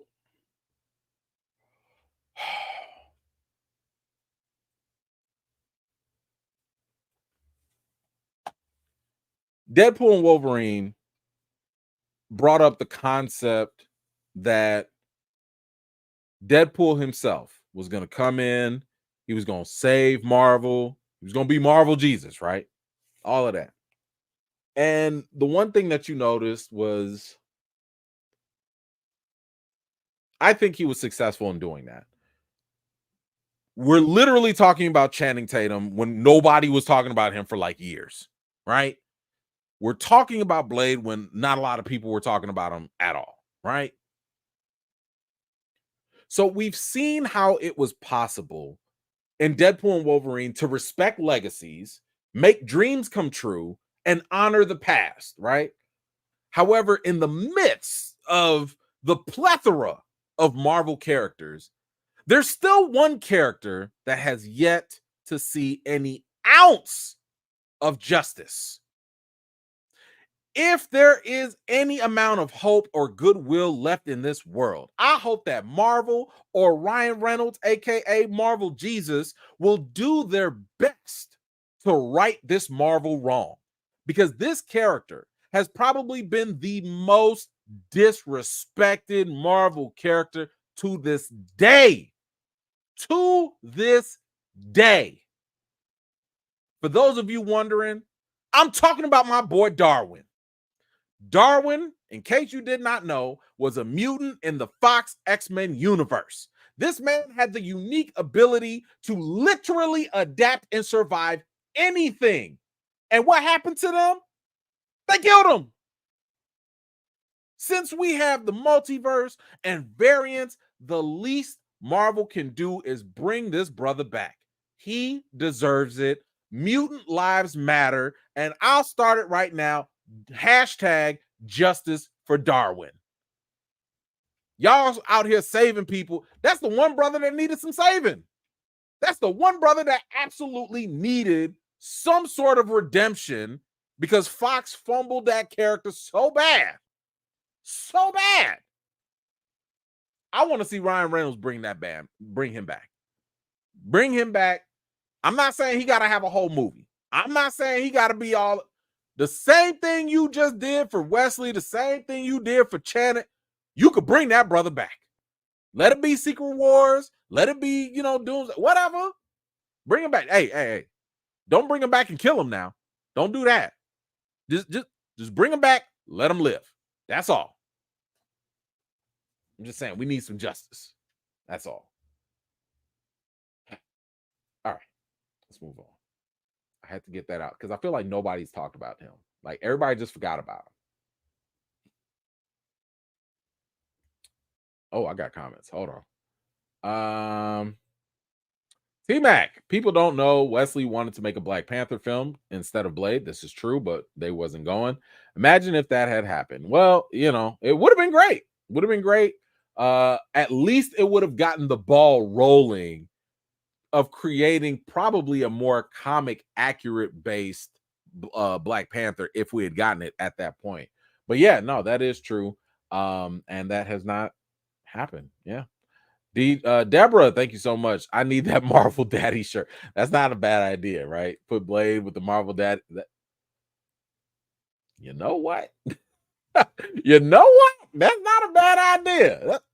Man, man, hold on. Let me write me a little note real quick. Uh-huh.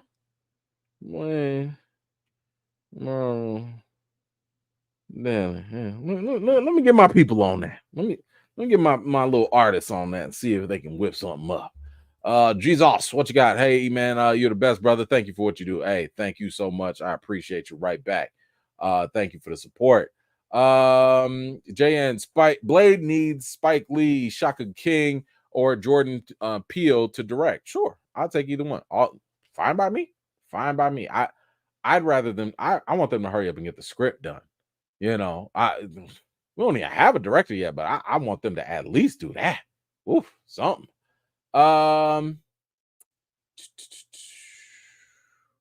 What you got here? Derek, thank you so much. E-Man, thanks to you. I'm now part of a channel that does reviews of video games, movies, and comics. I do my background work. I make notes, blurs on deck. Okay.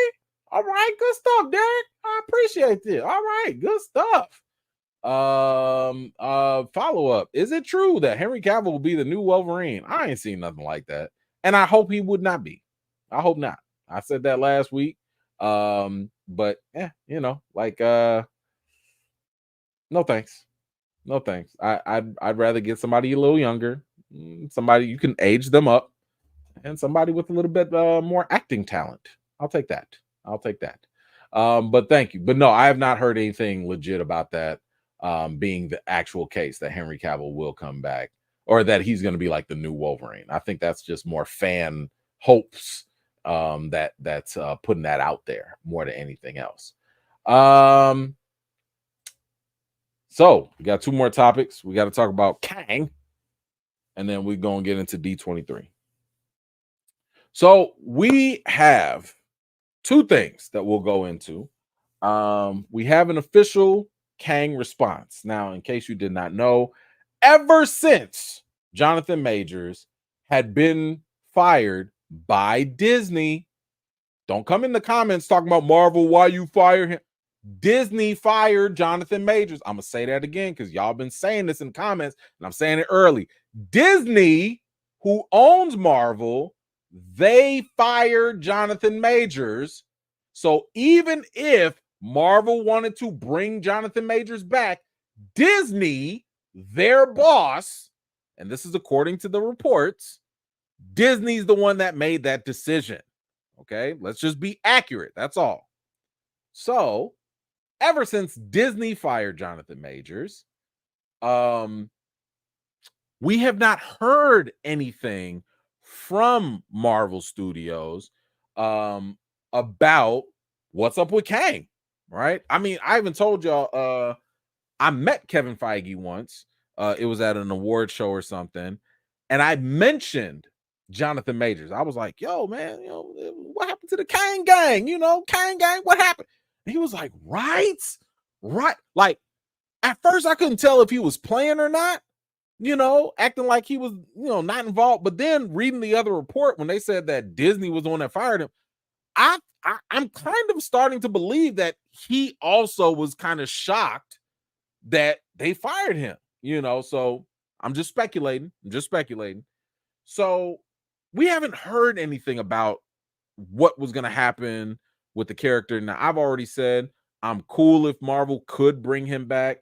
If they don't want to bring him back, sucks. But I'd be cool if they recast Kang.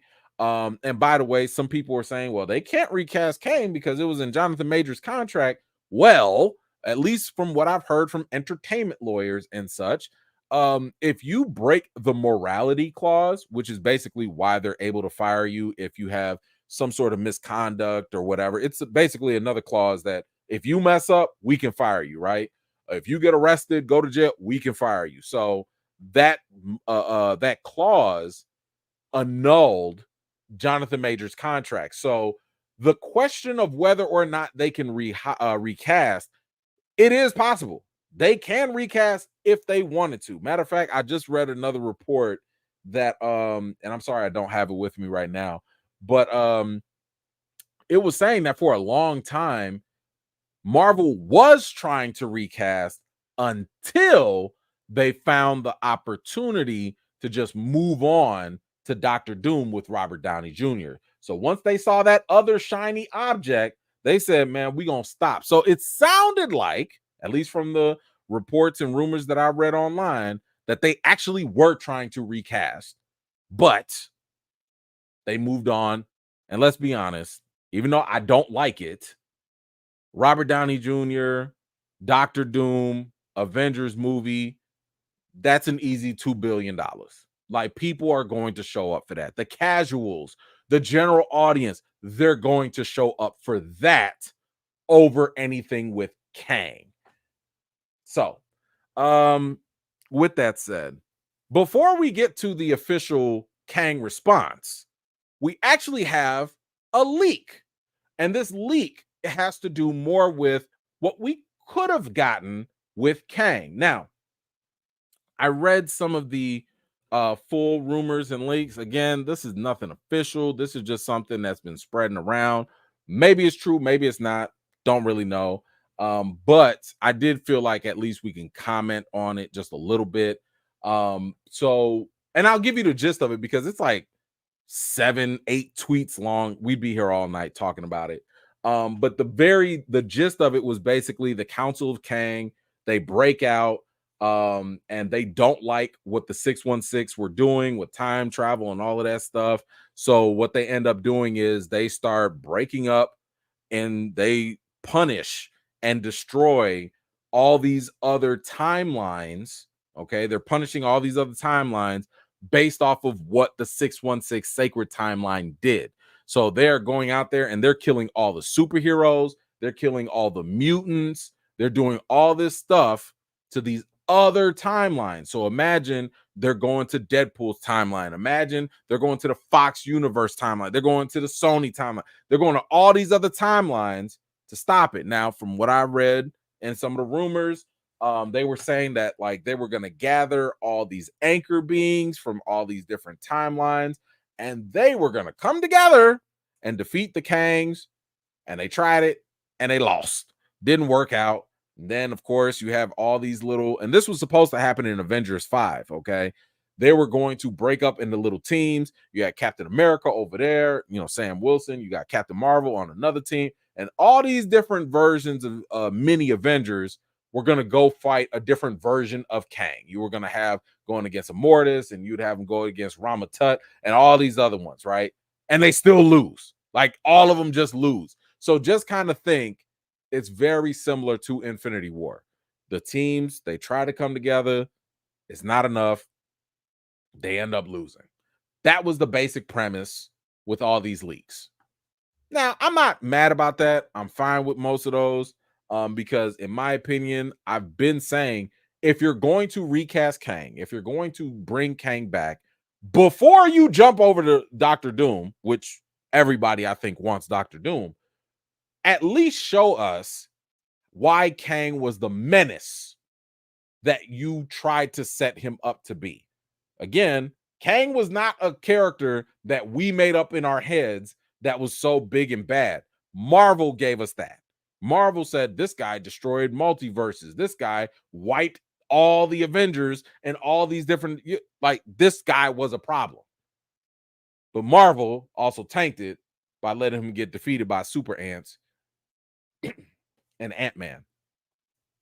Anyway, we have one little leak here, and I wanted to highlight this part and get y'all feedback on it, and I'll give you my response too. So this one here, let's make it a little bigger for y'all. It says Jonathan Majors had filmed scenes as Kang variant Immortus for Agatha Coven of Chaos back in 2023. So this is before his whole situation. The show was supposed to reveal that Immortus was the author of the Darkhold, the book of spells that corrupted Wanda. And ever since, the scenes have been cut.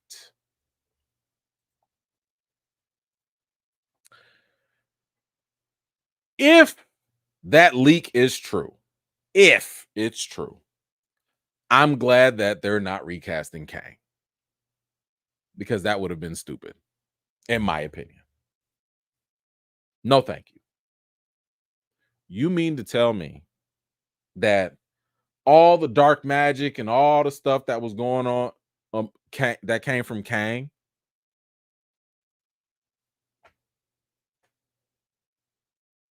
No, no. Now this came from, if I'm not mistaken, Jeff Loveness. Jeff Loveness is the same guy that was writing Ant-Man 3. Nah, bro. If this was part of your ideas, bro, I'm actually, you're making me feel better that they've moved on. Now I still think they should bring Kang back, but what? So no thank you to that terrible, terrible idea. Pass. So we don't have to worry about Loveness. He's gone. This is kind of like shoulda, woulda, coulda for Avengers 5, but that's done for. Russo brothers, in case nobody knows, the Russo brothers are coming back. They're doing Avengers 5 and 6, Doomsday and Secret Wars, and they also are getting some say on how other shows will be doing things that affect the series. Now, this whole Agatha Darkhold thing to me would have been stupid, because the Darkhold has an author. I did a whole video on it when I talked about the Scarlet Witch, but the author is Chthon. Chthon is like this big bad demon in another dimension. Kind of think of like Dormammu, how Dormammu is like in another dimension and all that stuff.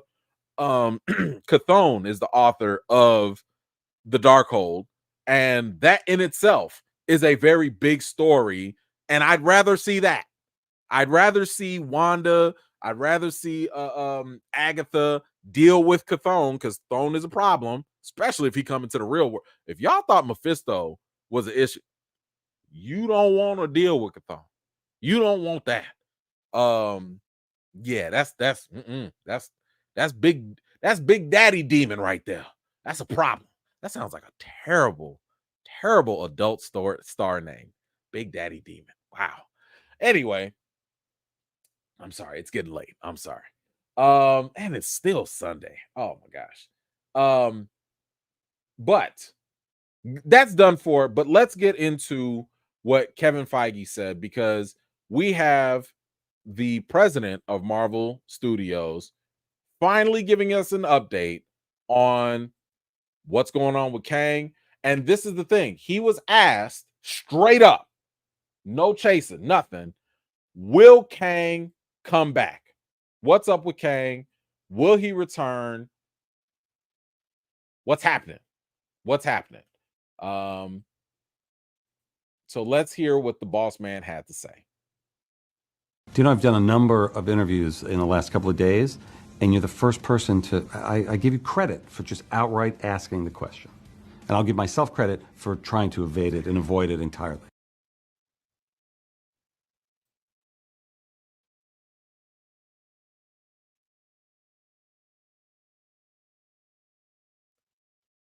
Let me play that again. Do you know, I've done a number of interviews in the last couple of days, and you're the first person to, I give you credit for just outright asking the question. And I'll give myself credit for trying to evade it and avoid it entirely.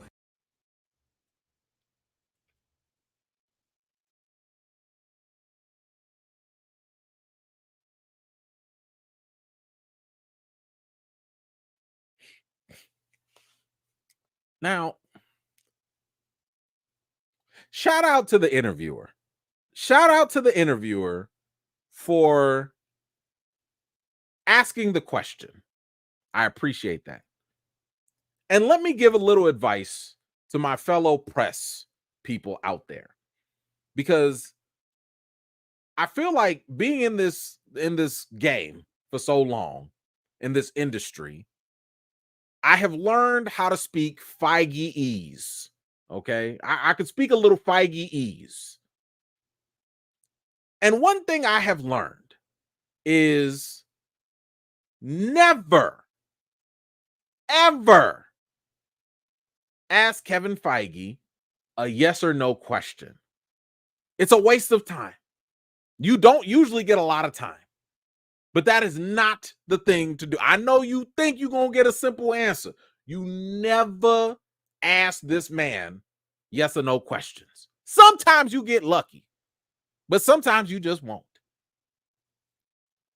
Actually, I should say most times you won't. But if I had to interpret based off of all the interviews I've watched a lot of Kevin Feige interviews. I've read a lot of his articles. It's part of the business, right? He didn't say no. You know, what was that from Dumb and Dumber? So you're saying there's a chance, right? Like he didn't say no. Because think of it like this. Think of it like this. When he was asked, hey, what are the plans for Eternals 2? Yep. Y'all remember what he said about Eternals 2? There are currently no plans for Eternals 2. He said it. We ain't got no plans for Eternals. They might show up, but no. So, what that tells me is he doesn't have a problem letting you know if something ain't moving. But the fact that he don't want to answer nothing about Kang, I'm like, ooh, that sound like you telling me this man got a chance. You sitting here. I'm just trying to put 2 and 2 together. So I'm not going to get my hopes up. I'm not going to hold my breath. But if you want to throw Coleman Domingo still in there, I ain't going to be mad. If John Boyega changed his mind, I ain't going to be mad. If we happen to get Denzel to do this one role, I'm not going to be mad. So I'm going to look at this as not a no and a small possibility. Because again, the fact that he wants to avoid the question entirely, why avoid it unless there's something there? Because you could easily just be like, nothing, no. You could just say that. He could have just lied straight up. But the fact that he wants to avoid it, bro, you don't avoid things that aren't there. So I'm going to lean towards we might see a return for Kang. I think so. It might not be Jonathan Majors, but Kang could come back, which I told y'all, I think that this would be a better idea to bring the character back, let him run some havoc, let Doom come in, take over, defeat him, and be like, I'm the real big bad around here, and move on. That would be my idea. And yes, I do believe Denzel would be great because one of my beliefs is that, you know, a lot of people are saying like, oh, why don't you bring Denzel in for this? I don't think Denzel would be the type of actor at this stage in his career that he would really want to do this for the long term. I think Denzel, if I were working at Marvel, I would say, excuse me, Mr. Washington, we would love to bring you in for one role, just one role, one time. If you like it, you can always come back. But this one role in a big Avengers 5 movie, have him be the oldest of all the Kangs. Have him be the one in charge of all the Kangs. By the way, they do have some great CGI at Marvel. It'd be really dope if they made the Kang Council all look like younger, different versions of Denzel, you know, throughout his career. I think that'd be kind of cool. And yeah, you have that Kang come in, do the thing that that was reported in the leaks, where he comes in, he's knocking over things, he's taking over, defeating all the all the Avengers, X-Men, all of that. And then at the end, you know, Doom comes in and be like, nah, my time now. Bye-bye. One time, big money. You cannot sit here and tell me that if Robert Downey Jr. gonna get y'all butts in the seats, that a Denzel Washington as Kang the Conqueror would not get y'all butts in the seats as well. Are you kidding me? We just went from 2 billion to 2.5 billion. Marvel, do you want $500 million? Because I just gave you $500 million. When y'all gonna put a boy on? I just gave you $500 million. Call up Denzel, offer this man at least $25 million because you're gonna make it back. You don't think we're gonna show up? I know we showing up for Denzel. Half of y'all wasn't even thinking about Gladiator 2 until you saw Denzel in that trailer. When you saw Denzel, y'all was like, you know what? Down with Rome. Why not? Everybody changed their mind when Denzel's involved. Man, listen. I feel like that'd be a winning idea. But anyway, guys, you let me know, what did you think about this supposed leak of Kang being the author of the Darkhold? What did you think about Kevin Feige's official response on Kang, non-response, whatever you want to call it? And what do you think about my little pitch? Hey. If anybody out there starts taking this pitch, y'all let them know it came from me. Y'all please don't let them take this now. But what do you think about Denzel as Kang? Whatever you think, let me know your thoughts in the comments down below. Hold on. We got some love. Oh, snaps. Oh, Loki. Oh, thank you so much, Loki, for the $25 Cash App. I appreciate you so much. I'm sending some love right back to you. Shout out to you and for Terrence. Appreciate y'all, man. Y'all really holding this down, making sure that this place stays ad-free. So thank you so much. Ooh, JN, buy your Kang Funko Pops. They're on sale. Man, where am I gonna put them? This be my problem. Like, you see this little that's all the space I got left in this house. I live with 3 other girls. No, I'm sorry. Well, count my wife. I live with 4 girls, 4 women's. I don't have nothing. I got this little corner in my room. This is it. This ain't even a real wall. You know what I'm saying? I don't have no place to put nothing. Man, I be wanting to move so bad. I'm tired. If I could move, I'd have a whole wall full of stuff all day. Man, I wish. But thank you for that. I might have to get one though. Listen, hey, if they do a Denzel Kang, I'm buying that Funko Pop. I have to. I don't know. I'll put it by my bedside. If I get that, if they come out with that, that's gonna sell like hotcakes. Hotcakes. Oh man. Low key, tell the hubby I said what's up too. Thank you so much. I really appreciate y'all. For real though. For real. Thank you so much. Oh, and a birthday coming up. Hey man, hold on, man. Man, Marvel got to drop these Kang things. Man, maybe I'll get one and treat myself. Birthday. What? I got about a month. I got like a month and a half. All right, I got some time.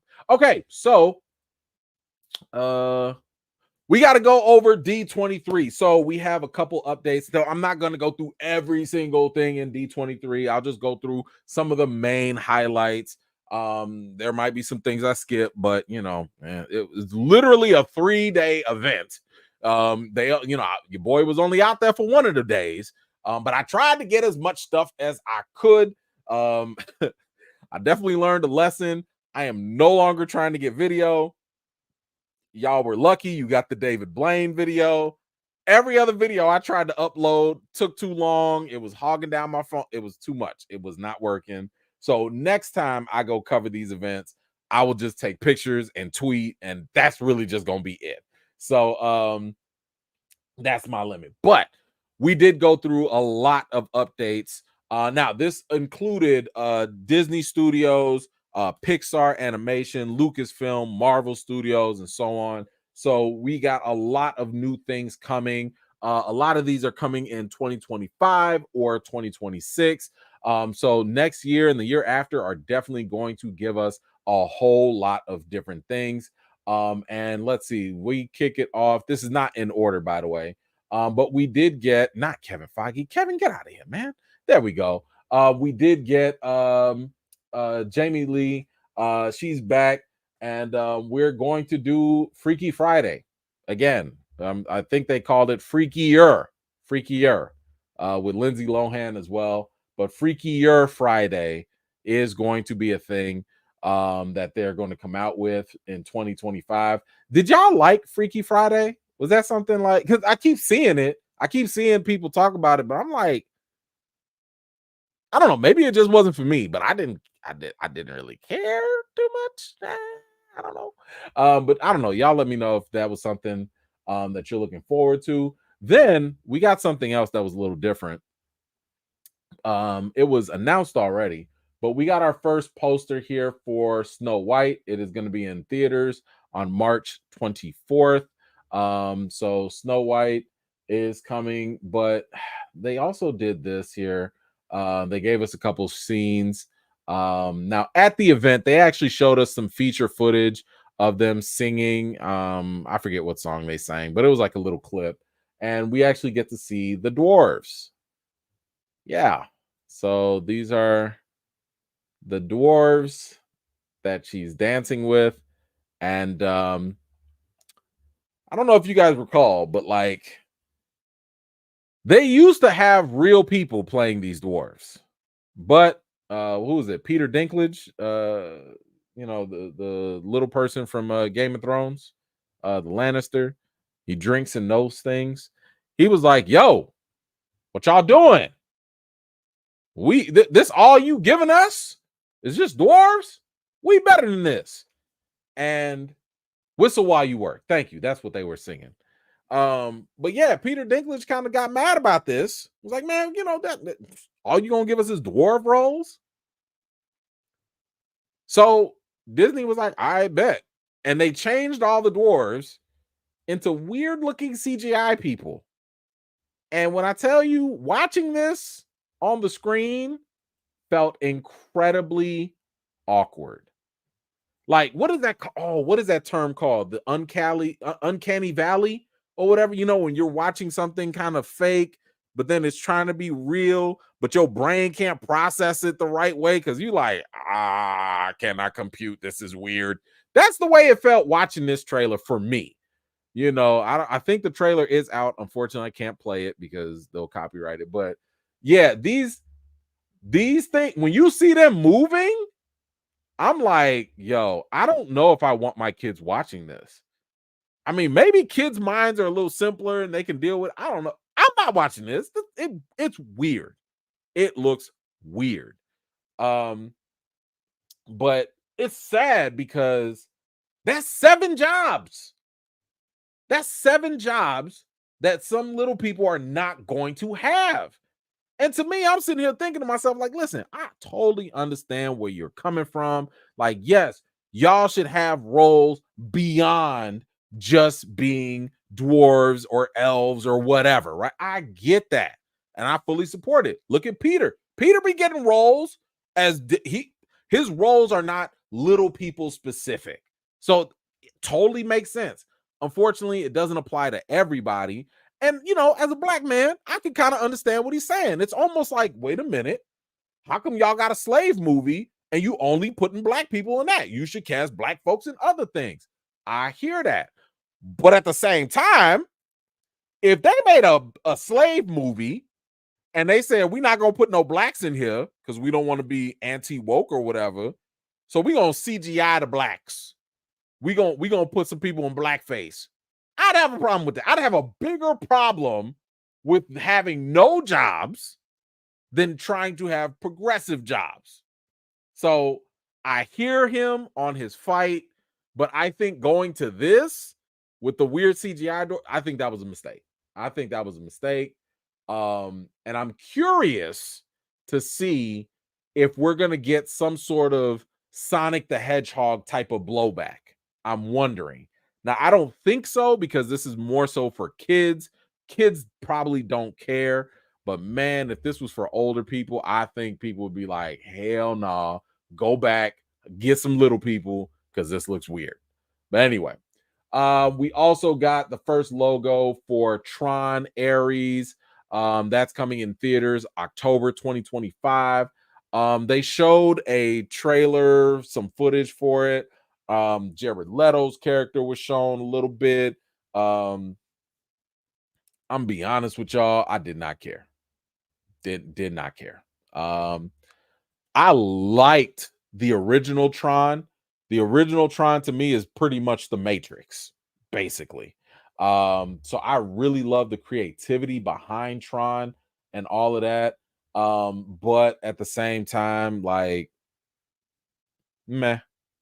Now this story is a little different.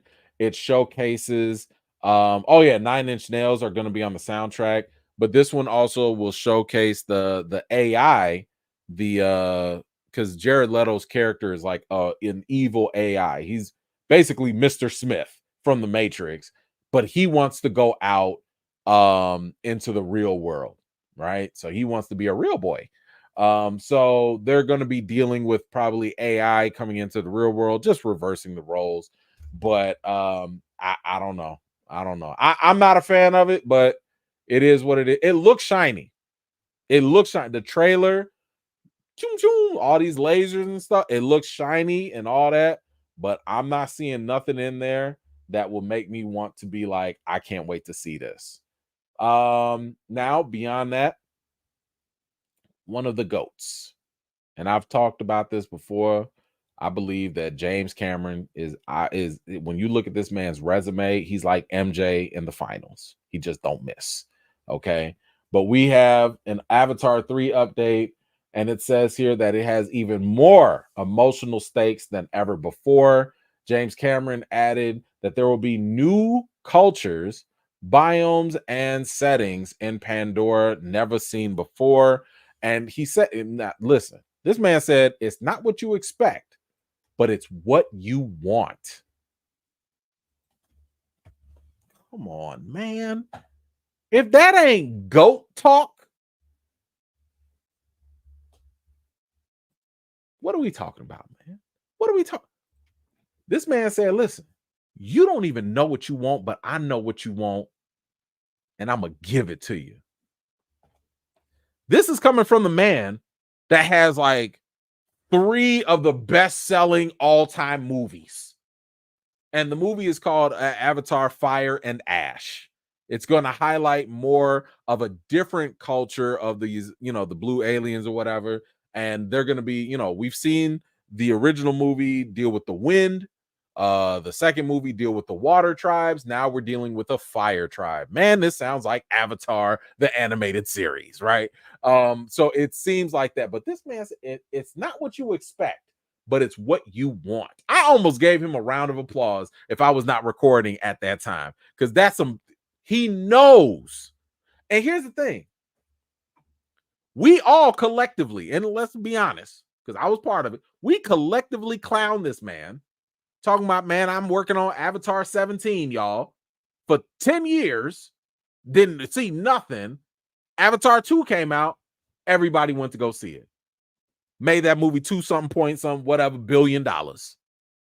And it was a good movie. Now I wouldn't say it was the best, but it was good enough, right?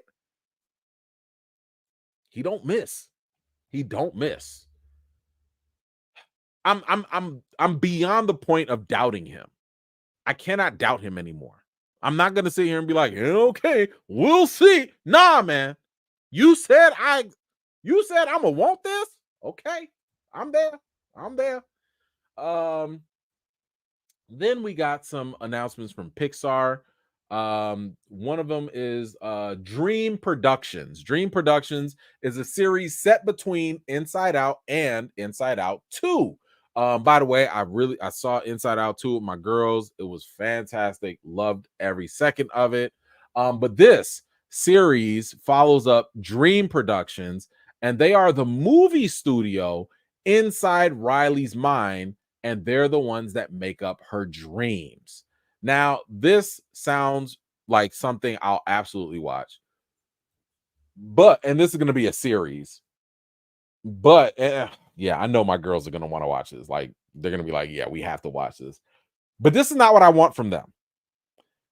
The one thing that I want from Pixar, from the Inside Out universe, I need them to do it with adults. I feel like, listen, the kids are fine. They're cute. That's whatever. I need y'all to make one little series for adults. Because when I tell you, every time I watch Inside Out and I'm watching it with my wife or whatever, every time they do the husband and the wife, and they go in the wife's mind and they go in the husband's mind, I'm the husband every time. I'm watching sports up here.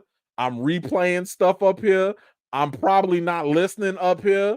Listen, I've had to put my foot down a couple times. Man, those are always the best parts in the Inside Out movies to me.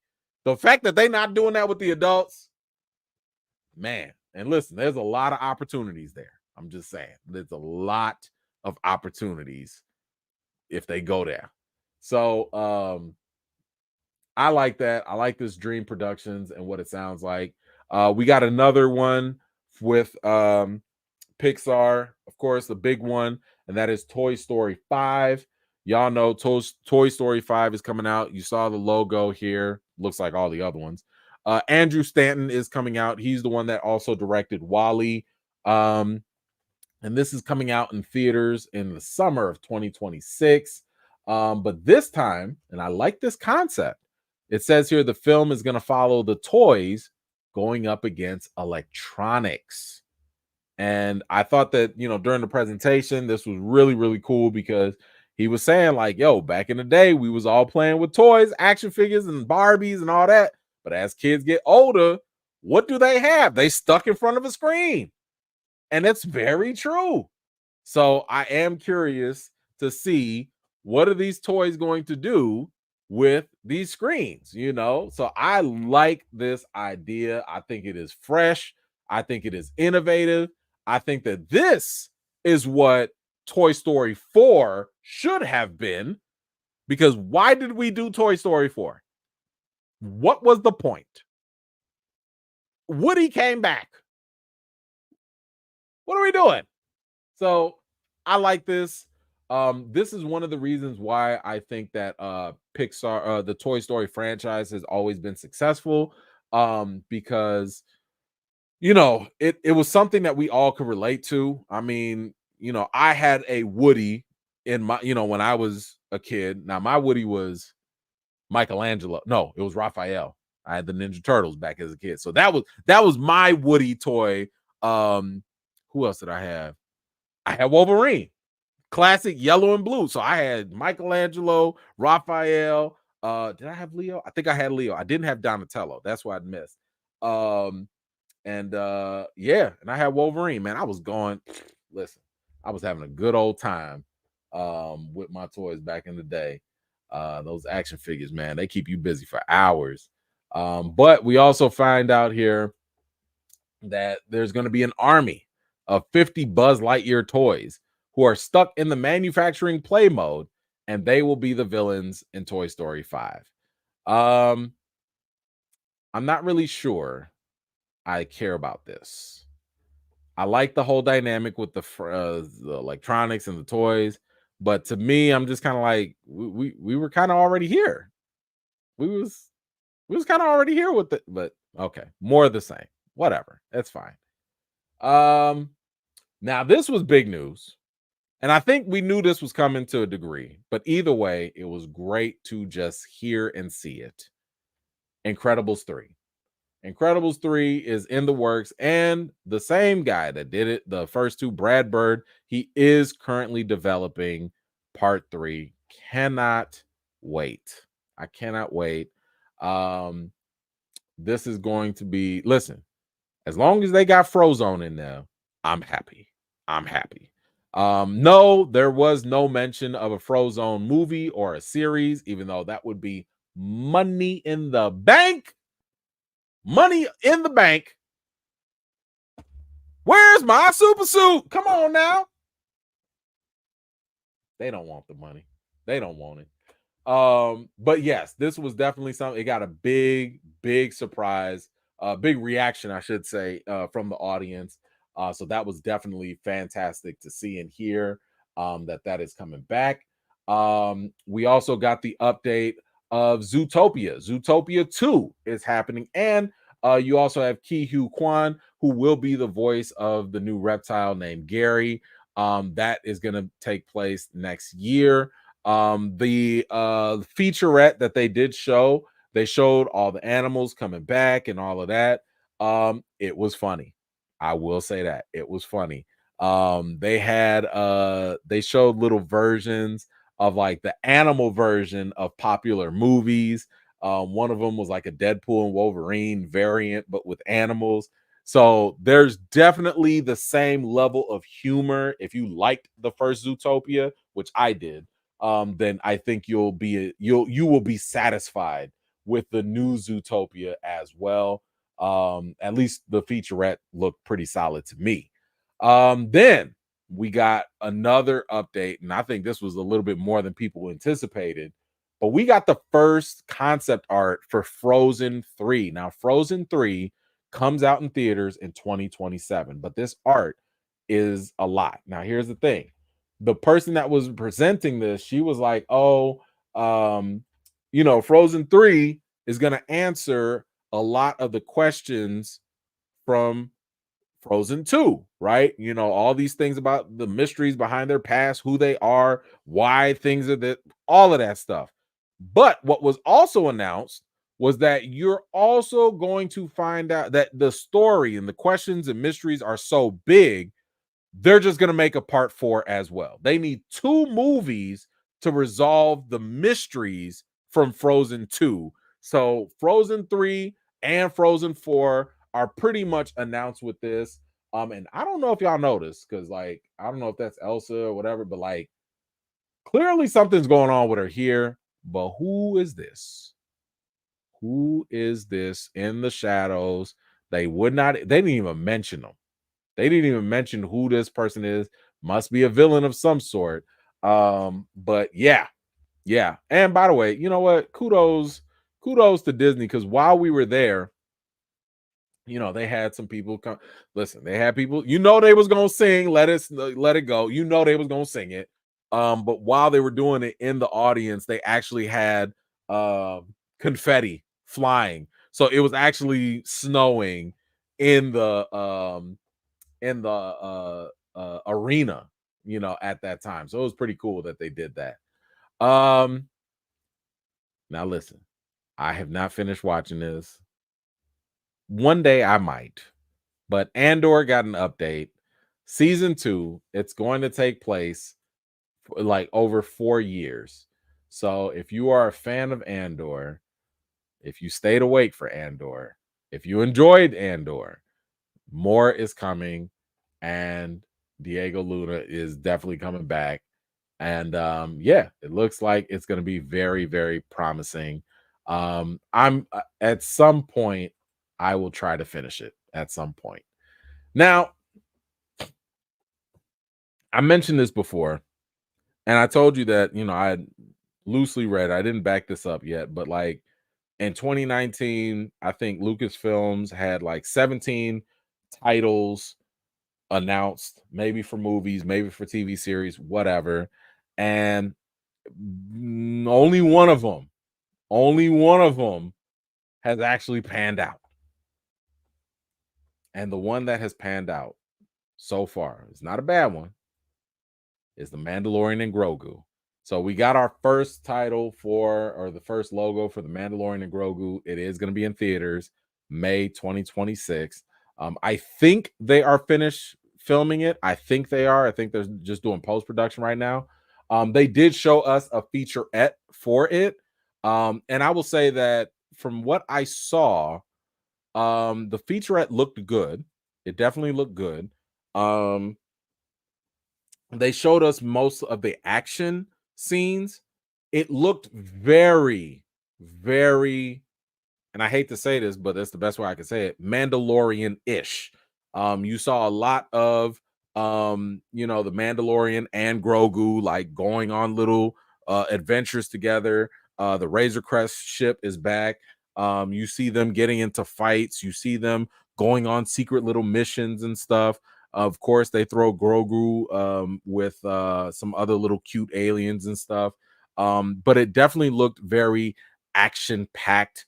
And it looked like all the things that you liked about The Mandalorian season 1 and 2, not 3, but everything you liked about season 1 and 2, it looked like they just put all that into one big movie. at least from the featurette they showed us. So I'm okay with this. I'm okay with this. And I'm actually looking forward to this. Now, I've said this before. I won't believe no Star Wars movies are gonna happen until you show me a trailer. They showed me some footage, so I'm believing this one. I think that this is happening, and I'm looking forward to it. Now we move on. I think we're moving to Marvel. So in this one, we got our first clip from Captain America: Brave New World, and it does show President Harrison Ford's character, President Thunderbolt Ross. He was giving a speech on adamantium being harvested from the Celestial from Eternals. Just in case anybody did not know, Eternals Part 2 is not moving forward. Marvel Studios has made it very clear that there are no plans for Eternals 2. But they did end up showing us some of the footage from Captain America: Brave New World. And what was, I mean, a lot of us saw pretty much most of the trailer last time. I think what we ended up seeing at D23 is what they showed at Comic-Con as well, because it was only a couple months in between, or a month or so. So I got to actually see what Harrison Ford's, Red Hulk looks like. And it literally looked like Bruce Banner's Hulk from Age of Ultron, but red and with Harrison Ford's face. It's just a red Hulk. Like, they just clicked the button, changed it, and that's it. And he got chest hair. Like that. That's it. That's it. So now, I mean, it's always just cool to see a Hulk in general, but all I'm saying is don't be sitting here thinking it's gonna be something amazingly crazy. It's a red Hulk. You've seen Hulk before. But what I would say is that they absolutely do show you more action scenes and more fighting, but I've been bamboozled by Marvel before. If you show me these things and they're all far and apart and all that, so I'm not trusting it. I liked the trailer that they showed us. I liked the footage, but I'm not completely sold on this movie. I absolutely will give it a shot. I'm hoping for the best, but I don't know, Sam. I don't know. I don't know. We did get a look of the Fantastic Four as well. They did show a little footage. I don't know if y'all probably can't see that, but they just showed a little picture of them sitting there eating food. It is very, very 60-ish. You're definitely gonna get those Jetson vibes. You're definitely going to get those vibes of like they are from the 1960s. Obviously, it is not in our reality. It's not in a 1960s of the sacred timeline. It is a very different world, very futuristic 1960s. But they have things like the dating game. Obviously, they showed things of like being astronauts trying to go to the moon for the first time. So it makes sense when you finally do see the trailer that this was the guy that gave us WandaVision. So you remember in WandaVision, this is where they showed like the 1950s and the early stuff, and they kind of time jump to the 70s. You can tell why they picked Matt Shackman for this once you see it. You don't really get to see the Thing, Ben Grimm. You don't really get to see him too much. The suits are what you see right here with Johnny. And Pedro, they showed a scene of him teaching a class, a science class as Reed Richards. I'll give him credit. He changes his voice a little bit. Like if you were expecting him to sound like he does in The Last of Us, he doesn't sound like that. If you were expecting to hear him sound like he was in Game of Thrones, he doesn't. So shout out to him as an actor. He does have a different voice as Reed Richards. It's a little 60s nerd-ish, you know. But it definitely made me at least look twice and be like, oh, okay, you're actually Reed Richards. Okay, all right, cool. You know, still got some work to do, but it was fine. Now this got me the most excited, and I wasn't ready for this, and that was Daredevil, Born Again. And they showed this scene, this featurette. And in this featurette, just like this says, Kingpin and Daredevil will seemingly team up in Daredevil Born Again to deal with a larger threat. This had to have been one of the best trailers that they played in this entire thing. I'll say this. If you were worried about Daredevil after She-Hulk, I didn't get one single vibe of that from the trailer that they showed us. This might be big talk, but the trailer felt like it was right out the vein of Netflix. Violent, I mean, very violent.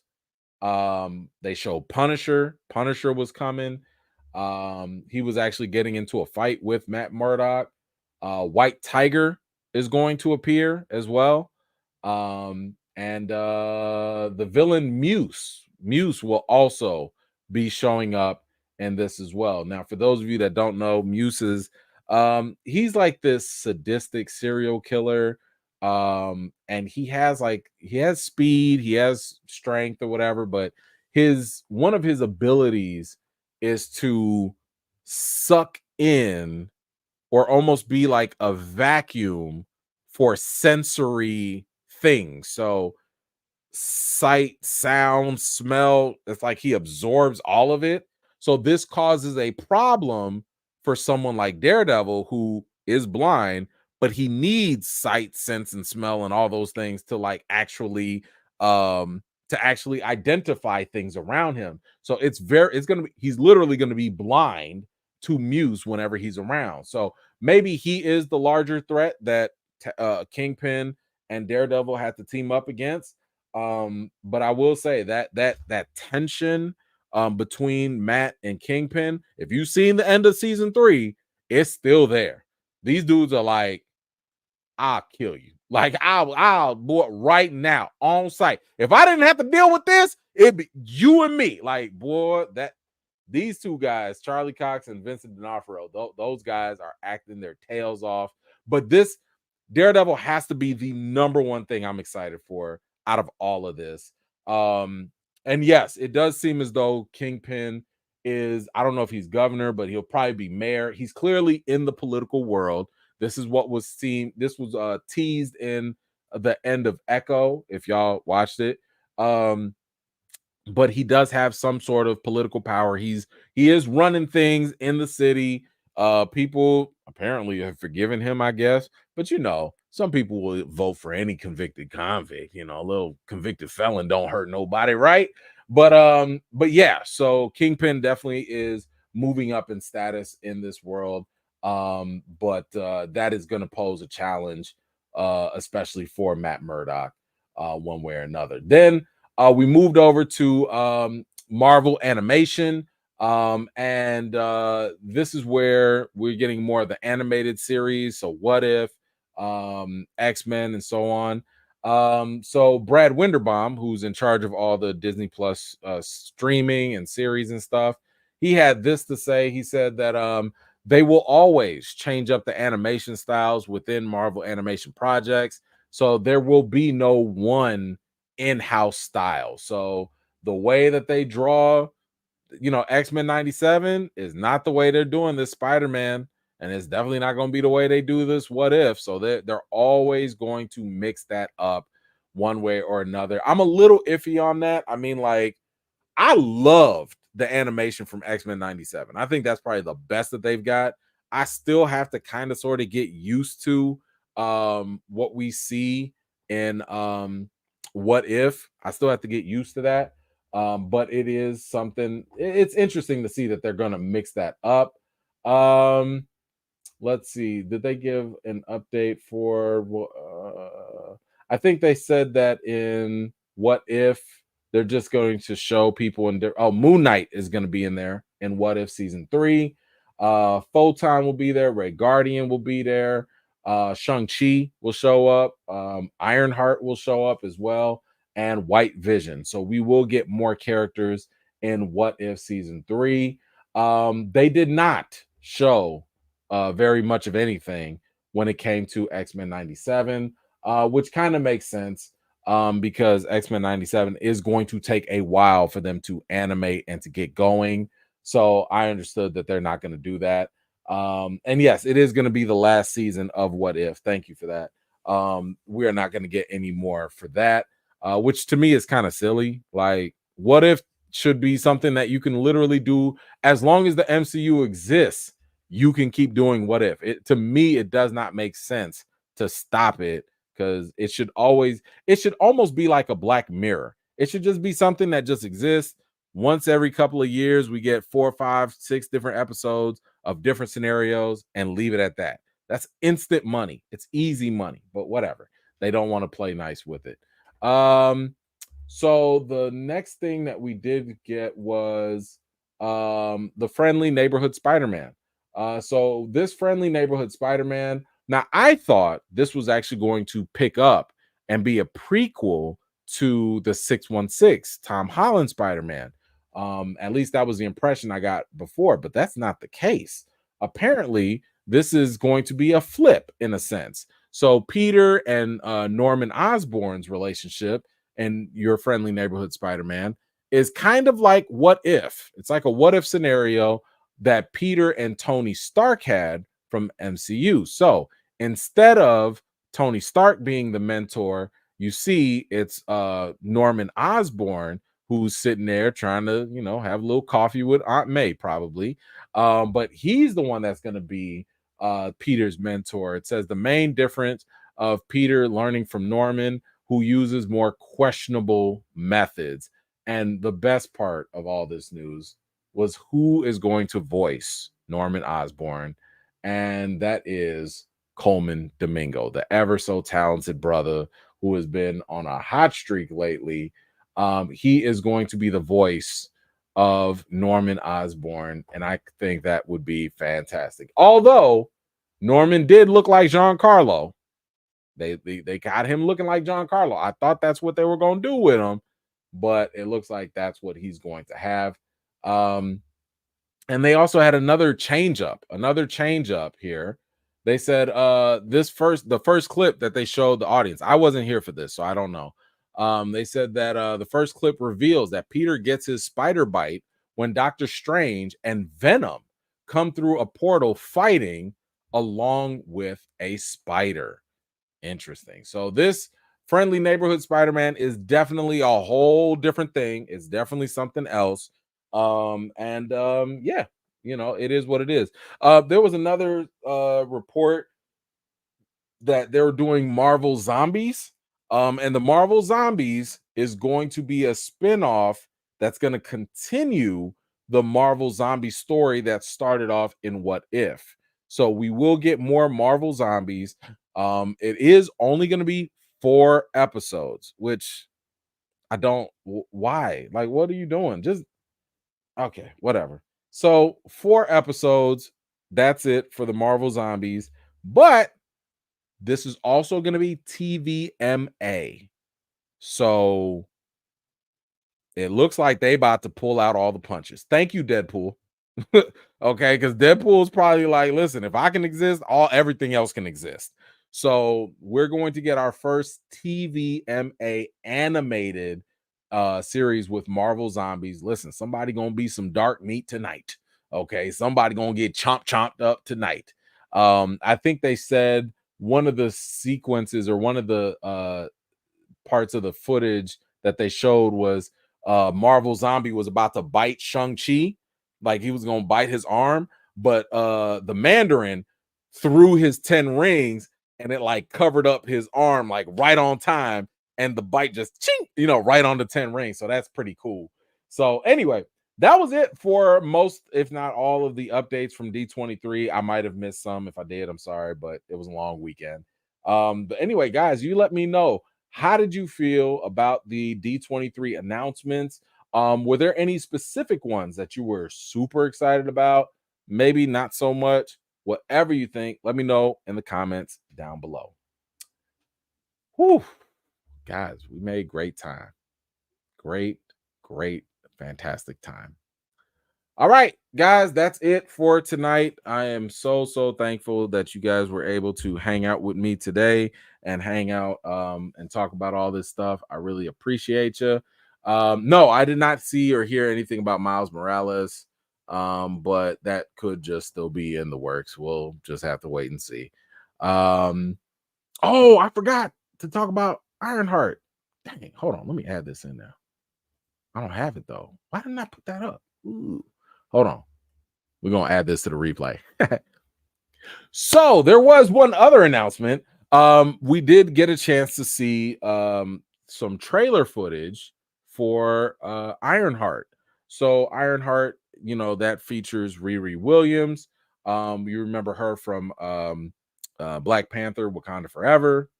And she's basically doing her little Iron Man impression thing as that happens.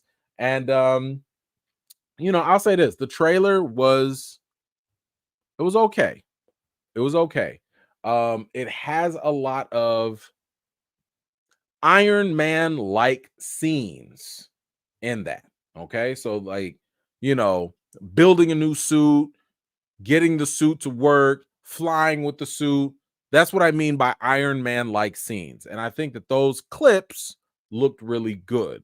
My issue is I don't think the story that was presented to us is very strong. I don't think that the story warrants or is going to keep people invested on a week to week basis. So I think that the best thing that Marvel could do for Ironheart, you're gonna have to release it all at once. Just drop it all, just like Echo. Let us have that time to watch everything and judge it that way. Because if we got another Acolyte situation, I don't know if that's gonna work. And there were some, it seems like magic, demonic stuff going on. So maybe the rumors are true that Mephisto is there. We didn't see anything like that, but I'm just saying we saw some potential demonic stuff happening. So yeah, I don't know. Like the story was kind of all over the place, but maybe, I don't know. And maybe it's just not for me. Maybe it's not for me. Maybe it's for younger audiences. We'll see. But anyway, let me know what you think about Ironheart, if you guys are excited for it or not. Okay, now we're done. All right, guys, that's it. I want to thank you so much again for hanging out. I really appreciate it. Do we have anything else cooking? I don't think we have anything else. House of the Dragon is done. Acolyte is done.